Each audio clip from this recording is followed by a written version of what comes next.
जय श्री कृष्ण एवरीवन, कैसे हैं आप सब लोग। आई होप आप सब बहुत ही अच्छे होंगे, एकदम फर्स्ट क्लास। तो मुझे पता है थोड़ा सा डिले चल रहा हूँ मैं, राइट। जो अभी मैक्रो इकोनॉमिक्स के न्यू चैप्टर्स हैं, धीरे धीरे वो अपलोड हो रहे हैं। नेशनल इनकम मैं अपलोड कर चुका हूँ। आई थिंक मैंने वो 3 साढ़े 3 घंटे का एक क्लास अपलोड किया था जिसमें मैंने आपको पूरा समझाया है। वो ऐसा नहीं है कि बस ऊपर ऊपर से है, वो पूरा समझाया हुआ है। तो नेशनल इनकम हमने वहाँ पे कंप्लीट कर लिया था। उसके बाद चैप्टर नंबर 6 का यूनिट नंबर 2 जो हमारा केनेशियन थ्योरी है वो हम आज से स्टार्ट कर रहे हैं, ठीक है। अगर किसी बच्चे ने पहले बिल्कुल भी नहीं पढ़ा है तो ये मत मान के चलना बेटा कि ये बिल्कुल रिवीजन क्लास होने वाली है, नहीं। मैं आपको इसमें बिल्कुल एक्सप्लेन करूंगा, right. Examination point of view से पढ़ेंगे, सब कुछ मैं आपको समझाने वाला हूँ, आप आराम से उसके क्वेश्चन सॉल्व कर पाएंगे, ठीक है। तो ये जो चैप्टर है ऑब्वियसली बात है थोड़ा लेंदी है, तो हम इसको अराउंड 3 पार्ट में कवर करने वाले हैं, 3 पार्ट के आसपास कवर करने वाले हैं, राइट। जैसे आज जो होगा, ये जो क्लास आप देखने वाले हो, वो अराउंड 1.5 घंटे के आसपास की क्लास होगी। उसमें आपको पूरा का पूरा डिटेल में समझाया जाएगा। ये सुनो, आपको बहुत मजा आने वाला है। मेक श्योर क्लास खत्म होने के बाद आप कमेंट करके मुझे बता रहे होगे कि आपको समझ में आया या नहीं आया, ठीक है। ये आपको फटाफट से इसी वीक में आपको इसके तीनों पार्ट्स मिल जाएंगे। ये चैप्टर आपका पूरी तरीके से खत्म हो जाएगा। इंपॉर्टेंट चैप्टर है लेकिन आसान चैप्टर है, आसान बनाया मैंने इसको, ठीक है। मजा आएगा, हाँ जी मजा आएगा। हमने इसमें बेसिकली नोट्स प्रिपेयर करें, ये बात मैं आपको पहले भी बोल चुका हूँ कि प्लीज़ नोट्स अगर आपको साथ साथ प्रिपेयर करने आप कर सकते हो, लेकिन इसकी पीडीएफ आपको प्रोवाइड करना पॉसिबल नहीं हो पाता है, क्योंकि ये जिन बच्चों ने कोर्स में एनरोल कर रखा है उनके साथ मैं प्रिपेयर करता हूँ। तो इतना तो आई गेस आप समझते होगे, ठीक है। लेकिन पढ़ाऊंगा मैं आपका पूरा का पूरा, आपकी जो एग्जाम की तैयारी है वो पूरी की पूरी हो जाएगी। राइट एवरीबॉडी, तो आओ फटाफट से शुरू करते हैं। तो आपका यूनिट का नाम क्या है? यूनिट का नाम है sir the Keynesian theory of determination of national income. अभी इसको केनेशियन थ्योरी क्यों बोलते हैं अभी आपको समझ में आएगा, क्योंकि बेटा इस चैप्टर में, इस यूनिट में एक बहुत ही खास इंसान की एंट्री होने वाली है, ठीक है। कीन्स की एंट्री होने वाली है। लेकिन चैप्टर को करने से पहले हम क्या करेंगे सर, कुछ हमारे बेसिक कॉन्सेप्ट थे, ऐसे कॉन्सेप्ट जो हमारे चैप्टर के मेन कॉन्सेप्ट में यूज हुए हैं, लेकिन हमारी किताबों ने, हमारी बुक ने उसको एक्सप्लेन नहीं करा है। तो पहले हम अपना कॉन्सेप्ट बिल्ड करेंगे हम। जैसे कि एक वर्ड हमारी बुक्स में बहुत बार यूज हुआ है जिसका नाम है एक्स पोस्ट या एक्स एंटी। अच्छा, अब इसका मतलब क्या होता है, मतलब जो समझते हैं आराम से, ठीक है। देखो, एक्सपोस्ट वर्ड मैं कब यूज करता हूं? एक्सपोस्ट वर्ड मैं तब यूज करता हूं जब मैं एक्चुअल वैल्यूज की बात कर रहा हूं कि भाई मेरे इकोनॉमी में करंट ईयर में एक्चुअली में एक्चुअल प्रोडक्शन कितना हुआ है, इस साल मेरा एक्चुअली में गुड्स एंड सर्विसेज का प्रोडक्शन कितना हुआ है, ठीक है। तो मैं वर्ड क्या यूज करता हूं? Ex post production. साल में डिमांड कितनी थी, पूरे साल में डिमांड कितनी थी, expose demand, expose production, expose supply. तो जब भी जहां पे हम बात करेंगे एक्चुअल वैल्यूज की, वहां पे हम वर्ड यूज करेंगे क्या सर? एक्सपोज्ड। हाँ जी, जो हमने पढ़ा किसमें? यूनिट 1 में, जो हमने नेशनल इनकम में पढ़ा। जब आप अपनी नेशनल इनकम कैलकुलेट कर रहे होते हो तो पूरे साल जो हुआ है उसको मैं कंसीडर करता हूं और अपनी नेशनल इनकम कैलकुलेट करता हूं, तो वो सारी एक्चुअल वैल्यूज होती है। लेकिन किंतु परंतु इस यूनिट में हम एक्चुअल वैल्यूज से ज्यादा किसकी बात करेंगे सर? प्लान्ड वैल्यूज की बात करेंगे। और जब मैं बात करता हूं कि मैं इतना प्लान कर रहा हूं, मैं प्लान कर रहा हूं कि इतने गुड्स एंड सर्विसेज मैं प्रोड्यूस करूंगा, मैं प्लान कर रहा हूं कि भाई मैं इतने गुड्स एंड सर्विसेज कंज्यूम करूंगा, वहां पे एक वर्ड यूज किया गया जिसका नाम है एक्स एंटी।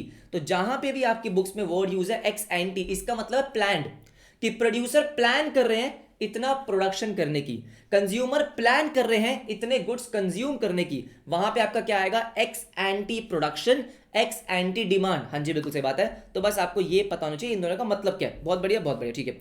उसके बाद बेटा यहां पे इस चैप्टर की जरूरत क्यों पड़ी है सर? केनेशियन थ्योरी की जरूरत क्यों पड़ी है? क्योंकि 1930 में एक बहुत ही दुखद घटना घटी जिसका नाम था ग्रेट डिप्रेशन। डिप्रेशन भी ग्रेट था बेटा वो। अच्छा, 1930 में आया, इसकी बात हम काफी बार कर चुके हैं, माइक्रो में भी कर चुके हैं, मैक्रो में भी हो चुकी है। 1930 में आया, ठीक है।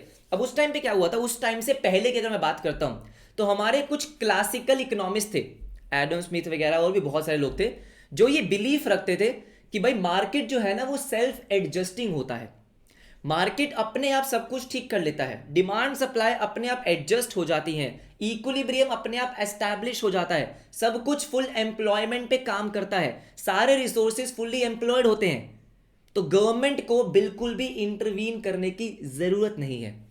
ऐसा मानना था किसका सर? ऐसा मानना था क्लासिकल इकोनॉमिस्ट, मतलब 1930 से पहले वाले जो इकोनॉमिस्ट थे, ठीक है। अच्छा, लेकिन जब 1930 में ग्रेट डिप्रेशन आया, बिल्कुल अनएम्प्लॉयमेंट पीक पे चली गई, अनएम्प्लॉयमेंट बहुत ज्यादा थी, पर कैपिटा इनकम बहुत कम हो गया था, प्रोडक्शन नहीं हो रही थी, डिमांड नहीं थी, तो मतलब बहुत बुरी हालत थी। अच्छा, उस टाइम पे क्या हुआ? उस टाइम पे जितने भी आपके क्लासिकल इकोनॉमिस्ट थे उनके पास उस सिचुएशन का आंसर नहीं था। उनसे पूछा जा रहा था कि बताओ भाई, मार्केट सेल्फ एडजस्टिंग, हाँ कैसे, उनको नहीं समझ में आ रहा था। अच्छा ठीक है, तो उस टाइम पे क्या हुआ, उस टाइम पे जो क्लासिकल इकोनॉमिक्स थे, they had no developed, sir no developed theory. उस टाइम पे जो सिचुएशन थी उसको एक्सप्लेन करने के लिए उनके पास कोई भी एक थ्योरी नहीं थी, उनकी थ्योरी फेल हो गई थी, जो मार्केट की उनकी थ्योरी थी वो फेल हो गई थी। हाँ जी बिल्कुल से। उस टाइम पे बहुत सारे इकोनॉमिस्ट थे जिन्होंने कहा कि इस सिचुएशन को टैकल करने का एक सोल्यूशन है, वो है गवर्नमेंट स्पेंडिंग, कि जो हमारी सरकार है उसको ज्यादा से ज्यादा स्पेंडिंग करनी होगी, ज्यादा से ज्यादा हमारे इकोनॉमी में इन्वेस्टमेंट करनी होगी। लेकिन उनके पास कोई एक्सप्लेन्ड थ्योरी नहीं थी कि गवर्नमेंट स्पेंडिंग करने से क्या होगा, कैसे हमारी इकोनॉमी दोबारा रिवाइव करेगी, रिकवरी होगा। उनको वो पूरा का पूरा डिटेल्ड थ्योरी उनके पास नहीं था। और उसके बाद एंट्री होती है किसकी सर, एंट्री होती है हमारे हीरो की, इस चैप्टर के हीरो की, जिसका नाम क्या है sir, John Maynard Keynes, JM Keynes. हाँ जी, उन्होंने 1936 में एक थ्योरी निकाली जो पूरा का पूरा सिचुएशन उसने एक्सप्लेन किया। उन्होंने एक्सप्लेन करा कि भाई इस तरीके से ये सब सिचुएशन होने वाला है, ऐसे सिचुएशंस को टैकल किस तरीके से करना है मैं बताता हूं। किसने बोला सर, कीन्स ने बोला। हाँ जी कीन्स ने बोला। मैक्रो इकोनॉमिक्स वाज रिवोल्यूशनाइज्ड, मतलब सर पूरी दुनिया पलट दी उन्होंने। ठीक है, जो पहले क्लासिकल इकोनॉमिक्स थे उनकी थ्योरी को फेल कर दिया 1936 में अपने थ्योरी से। थ्योरी का नाम क्या था, general theory of employment, interest and money. Okay, और इनके बारे में हम आगे वाले यूनिट्स में, आगे वाले चैप्टर्स में पढ़ भी रहे हैं, पढ़ते भी रहेंगे। राइट, कि भाई जो गवर्नमेंट की स्पेंडिंग है, जो गवर्नमेंट एक्सपेंडिचर करता है, वो किस तरीके से काम करता है, किस तरीके से आपकी इकोनॉमी रिसेशन से एक्सपेंशन में दोबारा मूव करती है, वो सब हमने आगे पढ़ना भी है। Okay fantastic fantastic. अब आते हैं ध्यान से। तो इस चैप्टर में, इस यूनिट में हमें पढ़ना क्या है सर, हमें कीन्स की थ्योरी पढ़नी है। और कीन्स की थ्योरी को क्या बोला गया, Keynesian theory. The Keynesian theory of income determination is presented into 3 models. अब क्या है, जो हमारे कीन्स की थ्योरी है उन्होंने 3 अलग अलग मॉडल्स में प्रेजेंट करी है। 3 अलग अलग मॉडल का मतलब क्या हो गया, एक होता है 2 सेक्टर मॉडल। 2 सेक्टर मॉडल का मतलब क्या है कि सिर्फ 2 सेक्टर्स है, एक है हाउस होल्ड सेक्टर, एक है business sector. Business sector goods and services बनाएगा, हाउस होल्ड सेक्टर उसको कंज्यूम करेगा। अच्छा, हाउस होल्ड सेक्टर काम करेगा, बिजनेस की हेल्प करेगा, ये सब चीजें आगे पढ़ेंगे भी सही। तो 2 सेक्टर में सिर्फ 2 सेक्टर्स होते हैं, हाउस होल्ड सेक्टर, एक बिजनेस सेक्टर, बस। ना तो कोई गवर्नमेंट सेक्टर है, ना कोई एक्सपोर्ट्स, ना इंपोर्ट्स, फॉरेन सेक्टर, कुछ नहीं, सिर्फ 2 सेक्टर।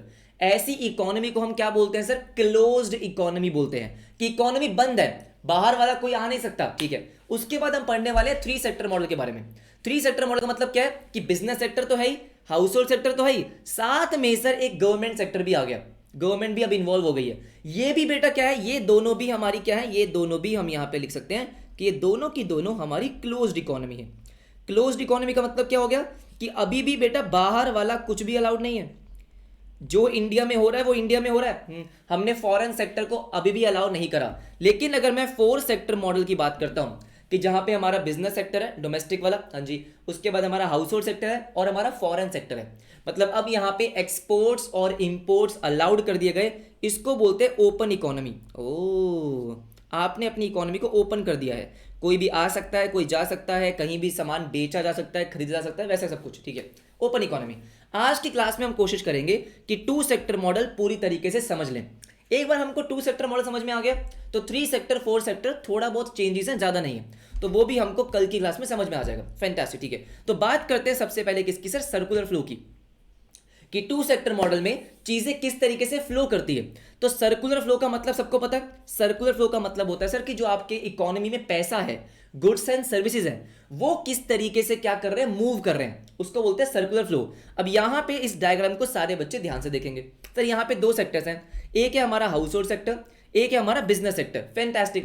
सबसे पहले क्या होता है, आराम से समझते हैं सर। सबसे पहले क्या होगा, सबसे पहले होगा ये कि बिजनेस को अगर गुड्स एंड सर्विसेज का प्रोडक्शन करना है तो उसके लिए उसको क्या चाहिए सर, फैक्टर इनपुट्स चाहिए। क्या चाहिए, फैक्टर इनपुट्स। तो सबसे पहले होता क्या है सर, फैक्टर इनपुट्स। कौन देगा, हाउस होल्ड सेक्टर, अकेला वही है सर। फैक्टर इनपुट्स कौन से होते हैं, आई होप आपको पता होगा बेटा, land, labour, capital, entrepreneur. Business करने के लिए लैंड चाहिए, काम करने के लिए लेबर चाहिए, उसके बाद सर मशीन्स वगैरह के लिए पैसा चाहिए, मतलब कैपिटल, और एंटरप्रेन्योर। ये हमारे 4 फैक्टर इनपुट्स होते हैं। और ये चारों फैक्टर इनपुट्स आपको कौन प्रोवाइड करेगा, हाउस होल्ड सेक्टर प्रोवाइड करेगा। ठीक है, लैंड चाहिए वो आपको रेंट पे देंगे, अच्छा, लेबर चाहिए वो काम करेंगे, कैपिटल चाहिए वो आपको पैसा देंगे, एंटरप्रेन्योर तो हुई हम। ठीक है, तो हाउस होल्ड सेक्टर क्या करेगा सर, हाउस होल्ड सेक्टर जो हमारा बिजनेस है उनको फैक्टर इनपुट्स देगा। अब उसके बाद क्या होगा, उसके बदले सर फर्म क्या करेगी, उनको पैसा देगी। अगर वो आपके लिए काम कर रहे हैं, वो आपको सर्विसेज प्रोवाइड कर रहे हैं, गुड्स एंड सर्विसेज प्रोवाइड कर रहे हैं, उसके बदले फर्म क्या करेगी सर, फर्म उनको पैसा देगी, जिसको हमने क्या बोला, जिसको हमने बोला फैक्टर पेमेंट। तो हमारा सबसे पहला क्या हुआ, सबसे पहला हाउस होल्ड सेक्टर। देखो हाउस होल्ड सेक्टर कौन सा होता है, जो हम घर वाले लोग हैं सर, जो घर में लोग हैं, जो गुड्स एंड सर्विसेज को कंज्यूम करते हैं। अब बात समझ रहे हो, कपड़े पहनना, खाना खाना, हम हाउस होल्ड सेक्टर है। हाँ जी, हम कोई बिजनेस नहीं कर रहे हैं, हम कोई प्रोडक्शन नहीं कर रहे हैं, बिल्कुल सही, राइट। तो हम कौन है सर, हाउस होल्ड सेक्टर। हमने आपको सर्विसेज दी, सर्विसेज किस चीज़ की दी है सर, लेबर की हो सकती है, लैंड की सर्विसेज हो सकती है, आपको पैसा दिया उधार पे, या फिर एंटरप्रेन्योर भी कहाँ से निकलेगा, हाउस होल्ड सेक्टर से। इंडिविजुअल्स ही कौन होते हैं, एंटरप्रेन्योर्स, ठीक है। तो हमने क्या करा, हम हैं सर फैक्टर सर्विसेज वाले, फैक्टर इनपुट्स हमने किसको दिया, फर्म को दिया, और फर्म ने हमको बदले में क्या दिया सर, फैक्टर पेमेंट, ठीक है। अब क्योंकि फर्म के पास क्या आ चुका है सर, फर्म के पास आ चुका है फैक्टर इनपुट्स। अब फर्म क्या करेगा, उन फैक्टर इनपुट्स का यूज करके गुड्स एंड सर्विसेज को प्रोड्यूस करेगा। अब यहां पे क्या हुआ, गुड्स एंड सर्विसेज प्रोड्यूस हुए। अरे गुड्स एंड सर्विसेज प्रोड्यूस क्यों करें, क्योंकि अब जो हाउस होल्ड सेक्टर है उसको बाय करेगा, है ना। अब हाउस होल्ड सेक्टर के पास पैसा तो आ चुका है, हाँ पैसा आ चुका है, उस पैसों से वो क्या करेगा, उस पैसों से वो पहले तो गुड्स एंड सर्विसेज एक्वायर करेगा, हाँ, और उसके बदले जो पैसे उसको देने हैं वो फर्म को दे देगा, बिल्कुल सही बात है। तो ये हमारे 4 फ्लो हो गए। पहला फ्लो हमारा क्या हो गया कि हाउस होल्ड सेक्टर ने फैक्टर इनपुट्स प्रोवाइड करे, लैंड, लेबर, कैपिटल, एंटरप्रेन्योर, ठीक है। उसके बाद फर्म ने उनको फैक्टर पेमेंट करी, यस सर। फर्म ने गुड्स एंड सर्विसेज का प्रोडक्शन किया, अच्छा, और वो गुड्स एंड सर्विसेज कौन कंज्यूम करेगा, house hold sector. Sir goods and services कौन कंज्यूम करेगा, हम करेंगे, हाँ जी हम करेंगे। और इसके बदले हम क्या करेंगे सर, उनको पेमेंट करेंगे, जिसको हमने क्या बोला, कंजम्पशन एक्सपेंडिचर। जो पैसा मैंने यहां पे कमाया था, फैक्टर पेमेंट जो मुझे मिली थी, फैक्टर इनकम जो मेरे लिए है, वो पैसे मैं क्या करूंगा, पैसे खर्च करूंगा, तो उसको मैंने क्या बोला, कंजम्पशन एक्सपेंडिचर। तो ये हमारा सिंपल फ्लो है। ऑब्वियस सी बात है, ऐसा होता नहीं है सर, किसी भी इकोनॉमी में सिर्फ 2 सेक्टर नहीं होते हैं, लेकिन थ्योरी को समझने के लिए हमने उसको ब्रेक डाउन किया है कि पहले 2 सेक्टर का समझते हैं, 2 सेक्टर समझ में आएगा तो 3 पे जाएंगे, 3 का समझ में आ जाएगा तो 4 पे चल जाएंगे, सिंपल सी बात, हाँ जी सिंपल सी बात है। तो अब इस सर्कुलर फ्लो में हमने बहुत सारी एजम्पशन ली है। एजम्पशन क्या ली है कि सबसे पहला, household sector owns all the factors of production, हाँ जी, कि लैंड, लेबर, कैपिटल, एंटरप्रेन्योर कौन प्रोवाइड कर रहा है, हाउस होल्ड सेक्टर, क्योंकि और कोई है कहां सर, और कोई तो है ही नहीं, हाँ जी बिल्कुल सही बात है। Sell their services to earn factor income, जो लेबर की सर्विसेज है वो सब कौन सर, हम बिजनेस को दे रहे हैं, हम लैंड दे रहे हैं, हम लेबर भी दे रहे हैं, हम कैपिटल, सब कुछ किसको दे रहे हैं सर, फर्म को दे रहे हैं, हाँ जी। और जो मैं इनकम कमा रहा हूं, हाउस होल्ड सेक्टर अपने फैक्टर इनपुट्स देने के बाद जो पैसे कमा रहा है sir, income is entirely spent on goods and services. तो इस फ्लो के लिए सर, ये फ्लो को समझने के लिए हमने एक बहुत बड़ी एजम्पशन ली है कि जो भी पैसा मैं कमा रहा हूं ना, वो सारा का सारा खर्च कर रहा हूं, मतलब कोई सेविंग नहीं है, कोई टैक्सेस नहीं है, कुछ भी नहीं है। अब ऑब्वियसली बात है, ये अनरियलिस्टिक एजम्पशंस हैं। जैसे मैंने आपको बोला कि प्रॉपर थ्योरी को समझने के लिए हमने पहले कॉन्सेप्ट्स को ब्रेक डाउन करा है, थोड़ा सिंप्लीफाइड करा है, आपकी बुक्स में ही है, मैंने नहीं करा है, ठीक है। तो यहां पे मैंने क्या बोला, income is entirely spent on goods and services, मतलब नो सेविंग्स अभी के लिए। जब आगे हम थ्योरी पढ़ेंगे तो आप देखोगे कि सेविंग्स होती है, बिल्कुल होती है, लेकिन फ्लो को समझने के लिए हमने सेविंग्स को नहीं लिया, ठीक है। उसके बाद फर्म की यहाँ पे क्या कुछ एजम्पशंस हैं, assume to hire factors of production from household. इसका मतलब वो क्या बोलता है कि भाई फर्म को, बिजनेस को जितने भी फैक्टर्स ऑफ प्रोडक्शन चाहिए होते हैं वो सारे के सारे उसने हाउस होल्ड सेक्टर से हायर करें, ठीक है। Produce and sell goods and services to household, क्योंकि और कोई है ही नहीं, और कोई भी टैक्सेस या रिटेनर ही नहीं है। मतलब सर जो भी बिजनेस पैसा कमा रहा है ना, वो सारा का सारा वो बांट रहा है। अब देखो क्या होता है, बिजनेस जो भी पैसा कमाता है सर, जैसे कि प्रॉफिट किसको मिलता है, एंटरप्रेन्योर को। लैंड को वो क्या देगा, रेंट देगा। कैपिटल के बदले इंटरेस्ट देगा। लेबर को वेजेस देगा। तो जो भी पैसे होते हैं सर वो डिस्ट्रीब्यूट ही हो रहे हैं, हाँ जी, किसमें, हाउस होल्ड सेक्टर में। बात खत्म। तो ये हमारा सिंपल सा फ्लो होता है, ठीक है। अब यहाँ पे हमने क्या बोला कि जो भी आपकी टोटल इनकम है sir, total income produce accrues to the household, जितनी भी आपकी टोटल इनकम है वो सारी की सारी किसके पास आई है, हाउस होल्ड सेक्टर के पास आई है। क्योंकि एंटरप्रेन्योर जो प्रॉफिट कमाता है सर, वो भी कौन है, कोई इंडिविजुअल है, हाँ जी, तो वो भी हाउस होल्ड सेक्टर में कवर होता है। अब बात समझ रहे हो, जैसे मैं हूं, अगर कोई मैं बिजनेस स्टार्ट करता हूं, ठीक है, तो मान लो मेरा बिजनेस क्या है, मेरा बिजनेस है अवयुक्त, सर माय बिजनेस इज अवयुक्त, हाँ जी। अब जो भी बिजनेस पैसा कमाएगा सर, वो मिलेगा तो मुझे ही ना, हाँ जी, ये सुनो, मुझे ही मिलेगा, तो प्रॉफिट तो मुझे ही मिलेगा, तो वो भी हाउस होल्ड सेक्टर में कवर हो जाता है, ठीक है। The total income produce accrues to the household is equal to the disposable personal income. अब इसका मतलब क्या होता है, हम आगे कॉन्सेप्ट पढ़ेंगे कि सर इनकम और डिस्पोजेबल इनकम में फर्क होता है।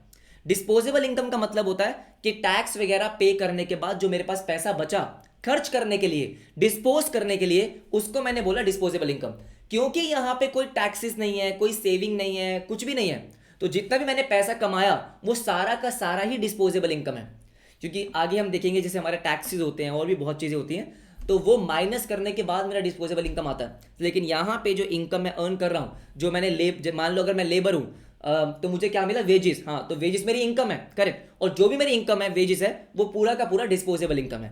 एंटरप्रेन्योर हूँ, प्रॉफिट है, वो सारा का सारा मेरा डिस्पोजेबल इनकम है। क्योंकि मुझे किसी को टैक्स पे नहीं करने, मुझे पैसा सेव नहीं करना है, वो सारा पैसा मैं खर्च करूंगा, ठीक है। उसके बाद रियल और मनी फ्लो, देखो ध्यान से। अब यहाँ पे आप नोटिस कर रहे होगे कि मैंने एक लाइन बनाई है डॉटेड डॉटेड, दिख रहा है सर, ये dotted dotted dotted dotted dotted dotted, हाँ जी। तो ये जो डॉटेड वाली लाइन है, इसको हम क्या बोलते हैं, इसको बोलते हैं रियल फ्लो। रियल फ्लो का मतलब क्या होता है, गुड्स एंड सर्विसेज का जो फ्लो होता है उसको बोलते हैं रियल फ्लो। लेकिन जो फैक्टर पेमेंट है, इसको हम क्या बोलते हैं, मनी फ्लो।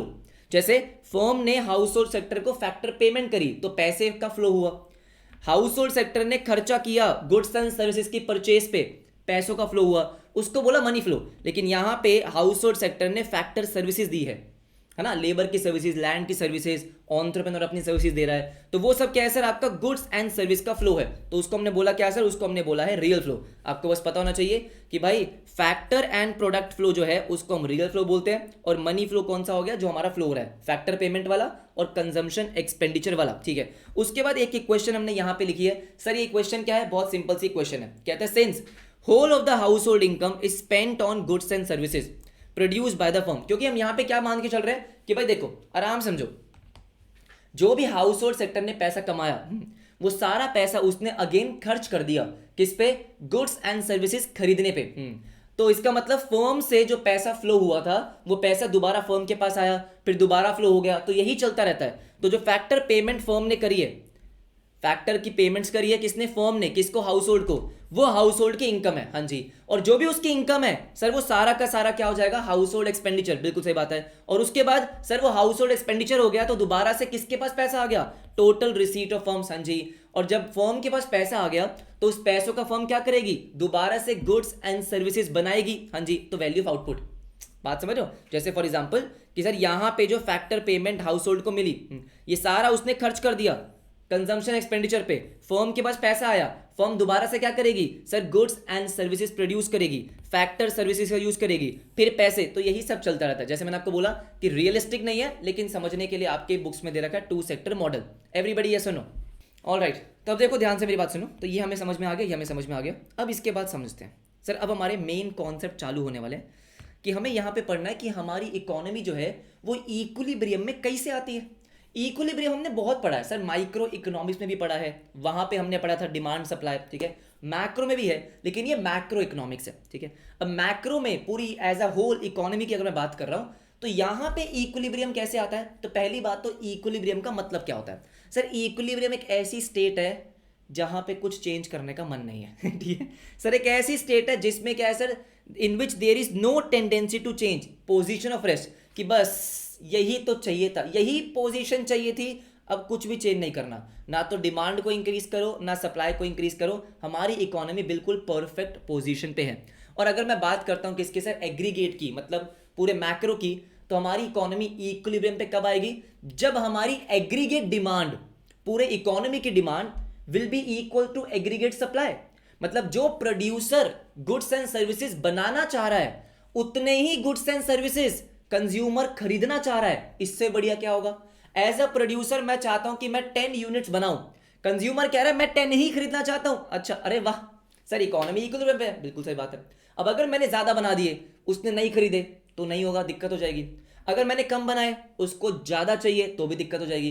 तो इसका मतलब क्या है सर, हमारा जो आउटपुट है, output is at equilibrium level when quantity of output produced, जो मैं as a firm, as a business sector जो मैं प्रोड्यूस करने वाला हूं, will be equals to quantity demanded. तो आपका क्या हो जाएगा सर, इक्विलिब्रियम में। वहां पे हमने माइक्रो पढ़ा था, किसी एक बिजनेस के बारे में पढ़ा था कि भाई कोई भी बिजनेस, कोई भी फर्म जो है, एक बिजनेस, एक फर्म इक्विलिब्रियम में कैसे आती है, जब उसकी डिमांड सप्लाई के इक्वल हो जाती है, राइट। यहां पे हम बस क्या कर रहे हैं सर, पूरा मैक्रो का पढ़ रहे हैं, एज अ इकोनॉमी होल पढ़ रहे हैं। हाँ जी, बिल्कुल सही बात है, ठीक है। देखो कह रहे economy is at equilibrium when production plans of the firm, sir plans लिखा है यहाँ पे, और इसीलिए यहाँ पे वर्ड यूज किया गया क्या सर, एक्स एंटी, क्योंकि हम यहाँ पे बात कर रहे हैं फ्यूचर की, हम बात कर रहे हैं फ्यूचर के प्लानिंग की, इंटेंशंस की बात कर रहे हैं, तो यहाँ पे वर्ड क्या यूज हुआ, एक्स एंटी, इसलिए हमने वो पढ़ा था, ठीक है। तो प्रोडक्शन प्लान्स ऑफ फर्म्स, मतलब अगर मैं बिजनेस सेक्टर हूं, मैं जितने गुड्स एंड सर्विसेज प्रोड्यूस करने की प्लानिंग कर रहा हूं, कंज्यूमर उतने ही गुड्स एंड सर्विसेज खरीदने की प्लानिंग कर रहा है, बस मेरी इकोनॉमी इसका मतलब इक्विलिब्रियम में आ जाएगी, आ जाएगी। तो क्या बोला इसने, production plans of firms is equal to expenditure plans of the household, इसको हमने क्या बोला सर, डिमांड। अगर मैं कह रहा हूं कि भाई मैं 10 यूनिट खरीदना चाहता हूं, तो इसका मतलब मैं 10 यूनिट्स का खर्चा करना चाहता हूं, तो डिमांड बोलूं या एक्सपेंडिचर बोलूं, बात तो एक ही है ना, जी बात तो एक ही है। तो expenditure plans of the household, इसका मतलब demand of the house hold, ये सर हमको बात समझ में आती है। तो अब हम क्या करने वाले हैं सर, ये हमारा क्या होता है, ये होता है एग्रीगेट सप्लाई, हाँ जी एएस, इसके बारे में पढ़ेंगे डिटेल में, और एग्रीगेट प्लान्स मतलब एक्सपेंडिचर, इसको बोलते हैं एग्रीगेट डिमांड। तो हमें दोनों के बारे में डिटेल में पढ़ना है, और सबसे पहले शुरुआत करते हैं किससे सर, एग्रीगेट डिमांड से। अब मजा आने वाली है धीरे धीरे, ठीक है, बढ़िया बढ़िया कॉन्सेप्ट आएंगे, बढ़िया बढ़िया कॉन्सेप्ट आएंगे। तो सबसे पहले बात करने वाले हम एग्रीगेट डिमांड की। तो एग्रीगेट डिमांड का मतलब समझते हो कि जो पूरे इकोनॉमी में डिमांड है सर, गुड्स एंड सर्विसेज की जो डिमांड है, जो हम खर्चा करने को तैयार हैं, उसको बोलते हैं एग्रीगेट डिमांड, ठीक है। अब देखो इन्होंने क्या बोला, कह रहे aggregate demand is what economist call planned expenditure. Obvious सी बात है, अगर मैं सोच रहा हूं यार मैं सोच रहा हूं, मैं प्लान कर रहा हूं कि मैं 5 आईफोन परचेज करूंगा, तो इसका मतलब क्या है कि मैं 5 आईफोन का खर्चा करने की प्लानिंग कर रहा हूं, यही बात है। तो प्लान्ड एक्सपेंडिचर बोल दो, कोई दिक्कत नहीं है, कोई दिक्कत नहीं है, ठीक है।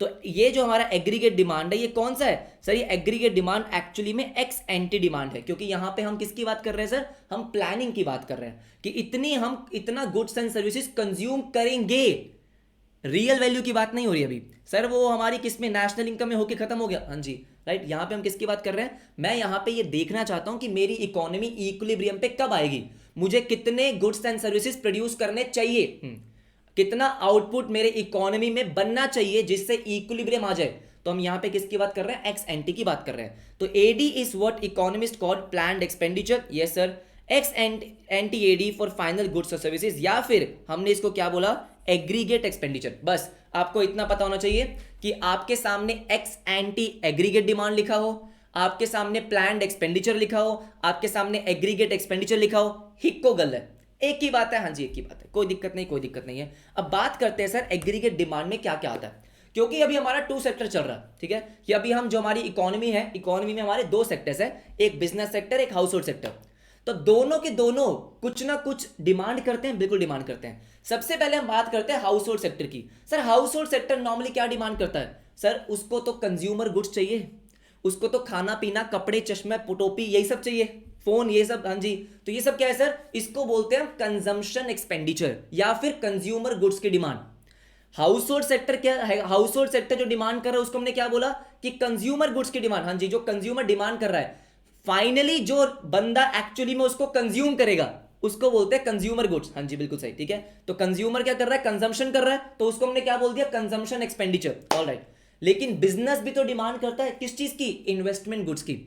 बिजनेस में गुड्स एंड सर्विसेज बनाने के लिए जो भी उसको रिक्वायरमेंट होती है गुड्स एंड सर्विसेज की, उसको हम बोलते हैं इन्वेस्टमेंट गुड्स। हम पढ़कर आए माइक्रो इकोनॉमिक्स में कि इन्वेस्टमेंट गुड्स में वो सारी चीजें आ जाती हैं जो भी बिजनेस को रिक्वायर्ड होती हैं प्रोडक्शन करने के लिए।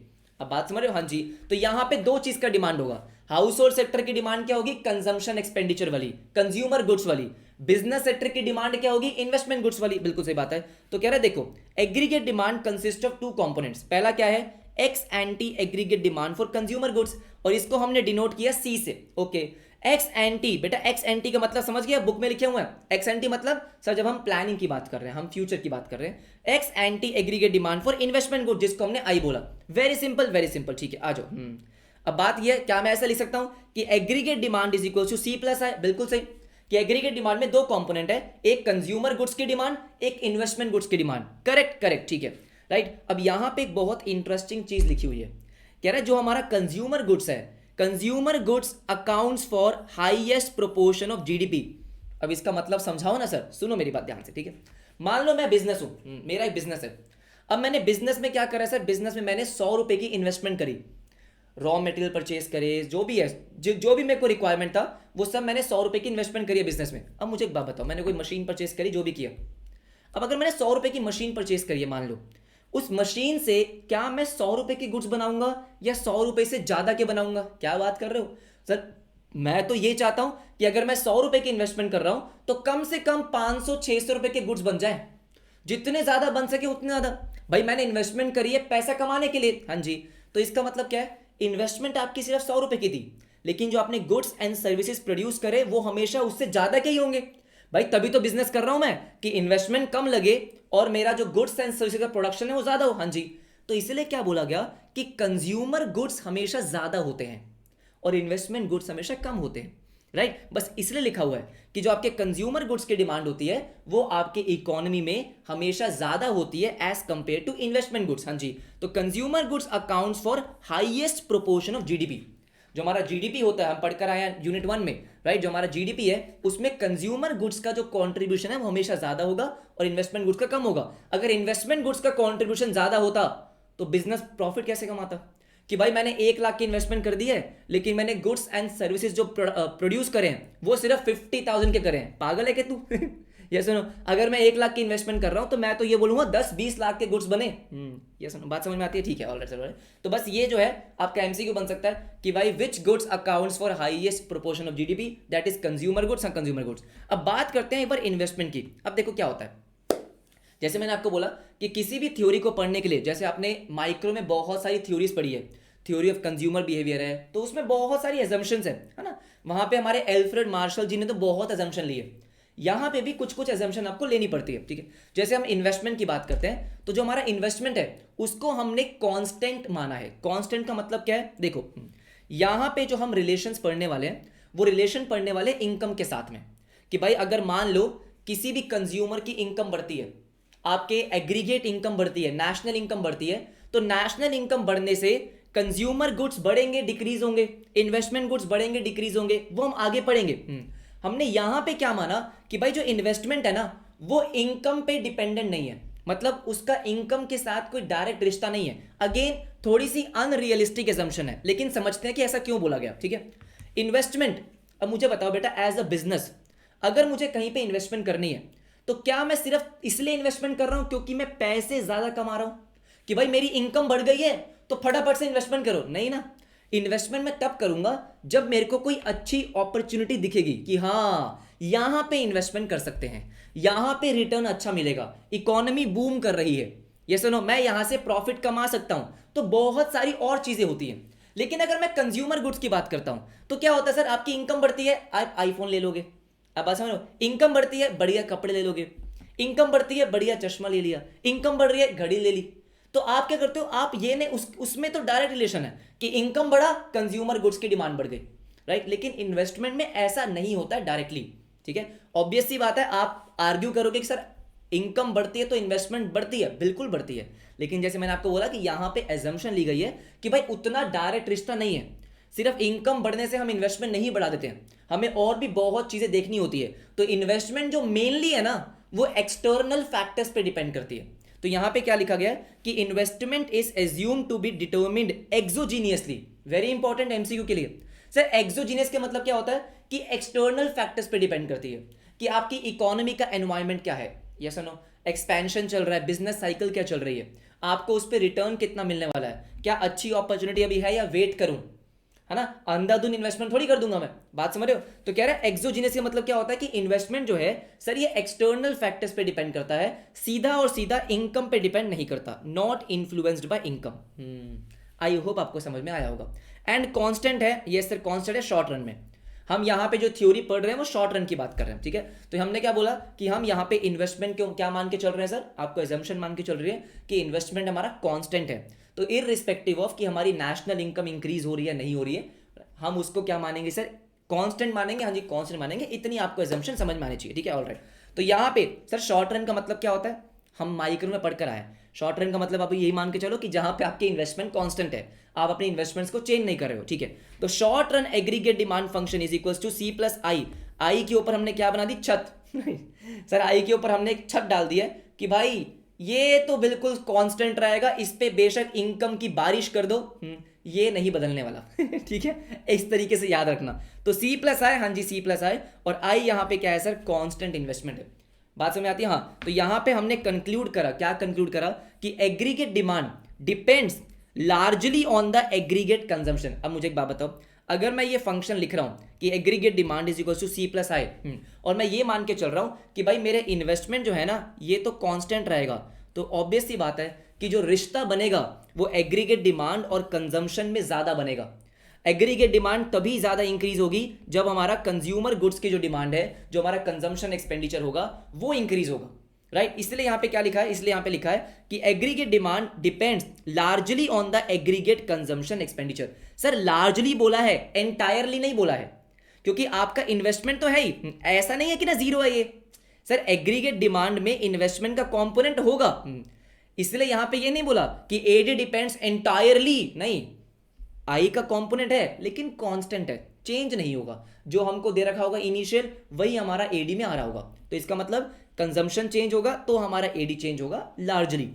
इतना आपको समझ में आता है? बिल्कुल समझ में आता है। तो आ जाओ, अब हम क्या करने वाले हैं सर, क्योंकि कंजम्पशन की बहुत बातें हो रही है तो कंजम्पशन को समझना बहुत इंपॉर्टेंट है। अब हम किसकी बात करेंगे, अब हम बात करेंगे कंजम्पशन की, हाँ जी कंजम्पशन की, कि सर कंजम्पशन क्या है, कंजम्पशन फंक्शन क्या है। तो पहली बात तो ठीक है, जब भी आपके सामने फंक्शन आता है, demand function, supply function, production function, बहुत फंक्शन पढ़े हैं। फंक्शन का मतलब बहुत सिंपल सा होता है कि यहां पे हम दो नंबर्स के बीच का रिश्ता निकालने वाले हैं, जिसमें से एक जो है वो डिपेंडेंट होगा और दूसरा आपका इंडिपेंडेंट होगा। जैसे आपने मैथमेटिक्स में, मैथ्स में बचपन में पढ़ा है कि लेट्स से कि y इज इक्वल्स टू, हाँ जी एम एक्स प्लस सी, है ना। जैसे सिंपल लेते हैं sir, y is equals to X plus 5, हाँ जी, ये क्या है सर, एक फंक्शन है, किसका, y का। अगर मुझे y की वैल्यू कैलकुलेट करनी है तो वो किस पे डिपेंड करती है सर, वो x पे डिपेंड करती है। x की जो वैल्यू आएगी वो आपके अकॉर्डिंग y की वैल्यू निकालेगा, ठीक है। अगर मेरा x यहाँ पे 5 होगा तो y 10 आ जाएगा, अगर x यहाँ पे 10 होगा तो 15 आ जाएगा। तो इसका मतलब क्या है, इसका मतलब सर x जो है वो इंडिपेंडेंट वेरिएबल है और y आपका डिपेंडेंट वेरिएबल है। ऐसे ही अगर मैं बात करता हूँ कंजम्पशन फंक्शन की, ठीक है, तो जब मैं कंजम्पशन फंक्शन की बात करूंगा तो मुझे क्या देखना होगा कि सर कंजम्पशन अगर मुझे निकालना है, मुझे अगर ये निकालना है कि मेरा टोटल कंजम्पशन कितना है इकोनॉमी में, वो किस पे डिपेंड करता है। मेरा इंडिपेंडेंट वेरिएबल क्या है, इनकम। क्या है सर, इनकम, कि हमारे इकोनॉमी की अगर इनकम इंक्रीज होती है तो सर हमारा कंजम्पशन भी इंक्रीज होता है, कंज्यूमर गुड्स की डिमांड भी इंक्रीज होती है। हाँ, तो इसलिए यहां पे क्या बोला गया, देखो कि sir consumption is the function of income. Y का मतलब बेटा इनकम है, वाई इज इनकम, हाँ जी बिल्कुल सही। ऐसा क्यों बोला गया कि consumption is the function of income, क्योंकि इनकम लेवल चेंज होगा तो कंज्यूमर गुड्स की डिमांड बढ़ेगी।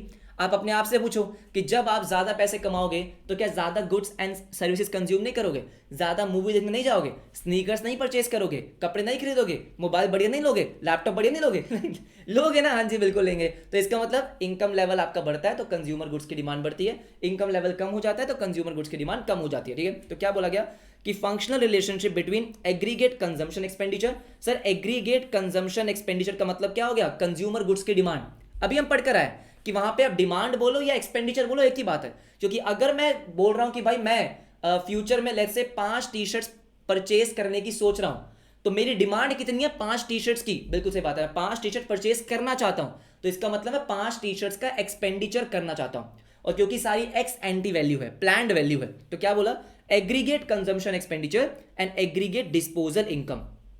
सिंपल सी बात है, हाँ जी सिंपल सी बात है कि कंज्यूमर के पास डिस्पोजेबल इनकम ज्यादा होगी तो वो ज्यादा कंज्यूम करेंगे। तो यहां पे जो मेरा सी है वो डिपेंडेंट वेरिएबल है, हाँ जी, is equals to function of income. Simple सी बात, इनकम आपका इंडिपेंडेंट है, क्यों, क्योंकि ये चेंज होगा तो हमारा कंजम्पशन भी चेंज हो जाएगा, consumption changes with change in income. Very simple, very simple. लेकिन अब यहां पे एक बहुत इंटरेस्टिंग चीज आती है, क्या, अभी तक हमने जो पढ़ा उससे हम क्या इंटरप्रेट कर पा रहे हैं कि इनकम बढ़ेगी कंजम्पशन बढ़ेगी, यही। लेकिन मुझे बताओ अगर मान लो किसी की इनकम जीरो होती है, जैसे कोविड के टाइम पे हुआ कि जॉब नहीं है मान लो 1 महीने के लिए, ठीक है, जॉब चली गई, तो क्या मैं उस महीने खाना नहीं खाऊंगा, क्या मैं उस महीने कपड़े नहीं पहनूंगा हाँ है ना, क्या मैं कुछ भी गुड्स कंज्यूम नहीं करूंगा, मोबाइल का फोन का रिचार्ज आप नहीं करवाओगे, बिल्कुल करवाएंगे।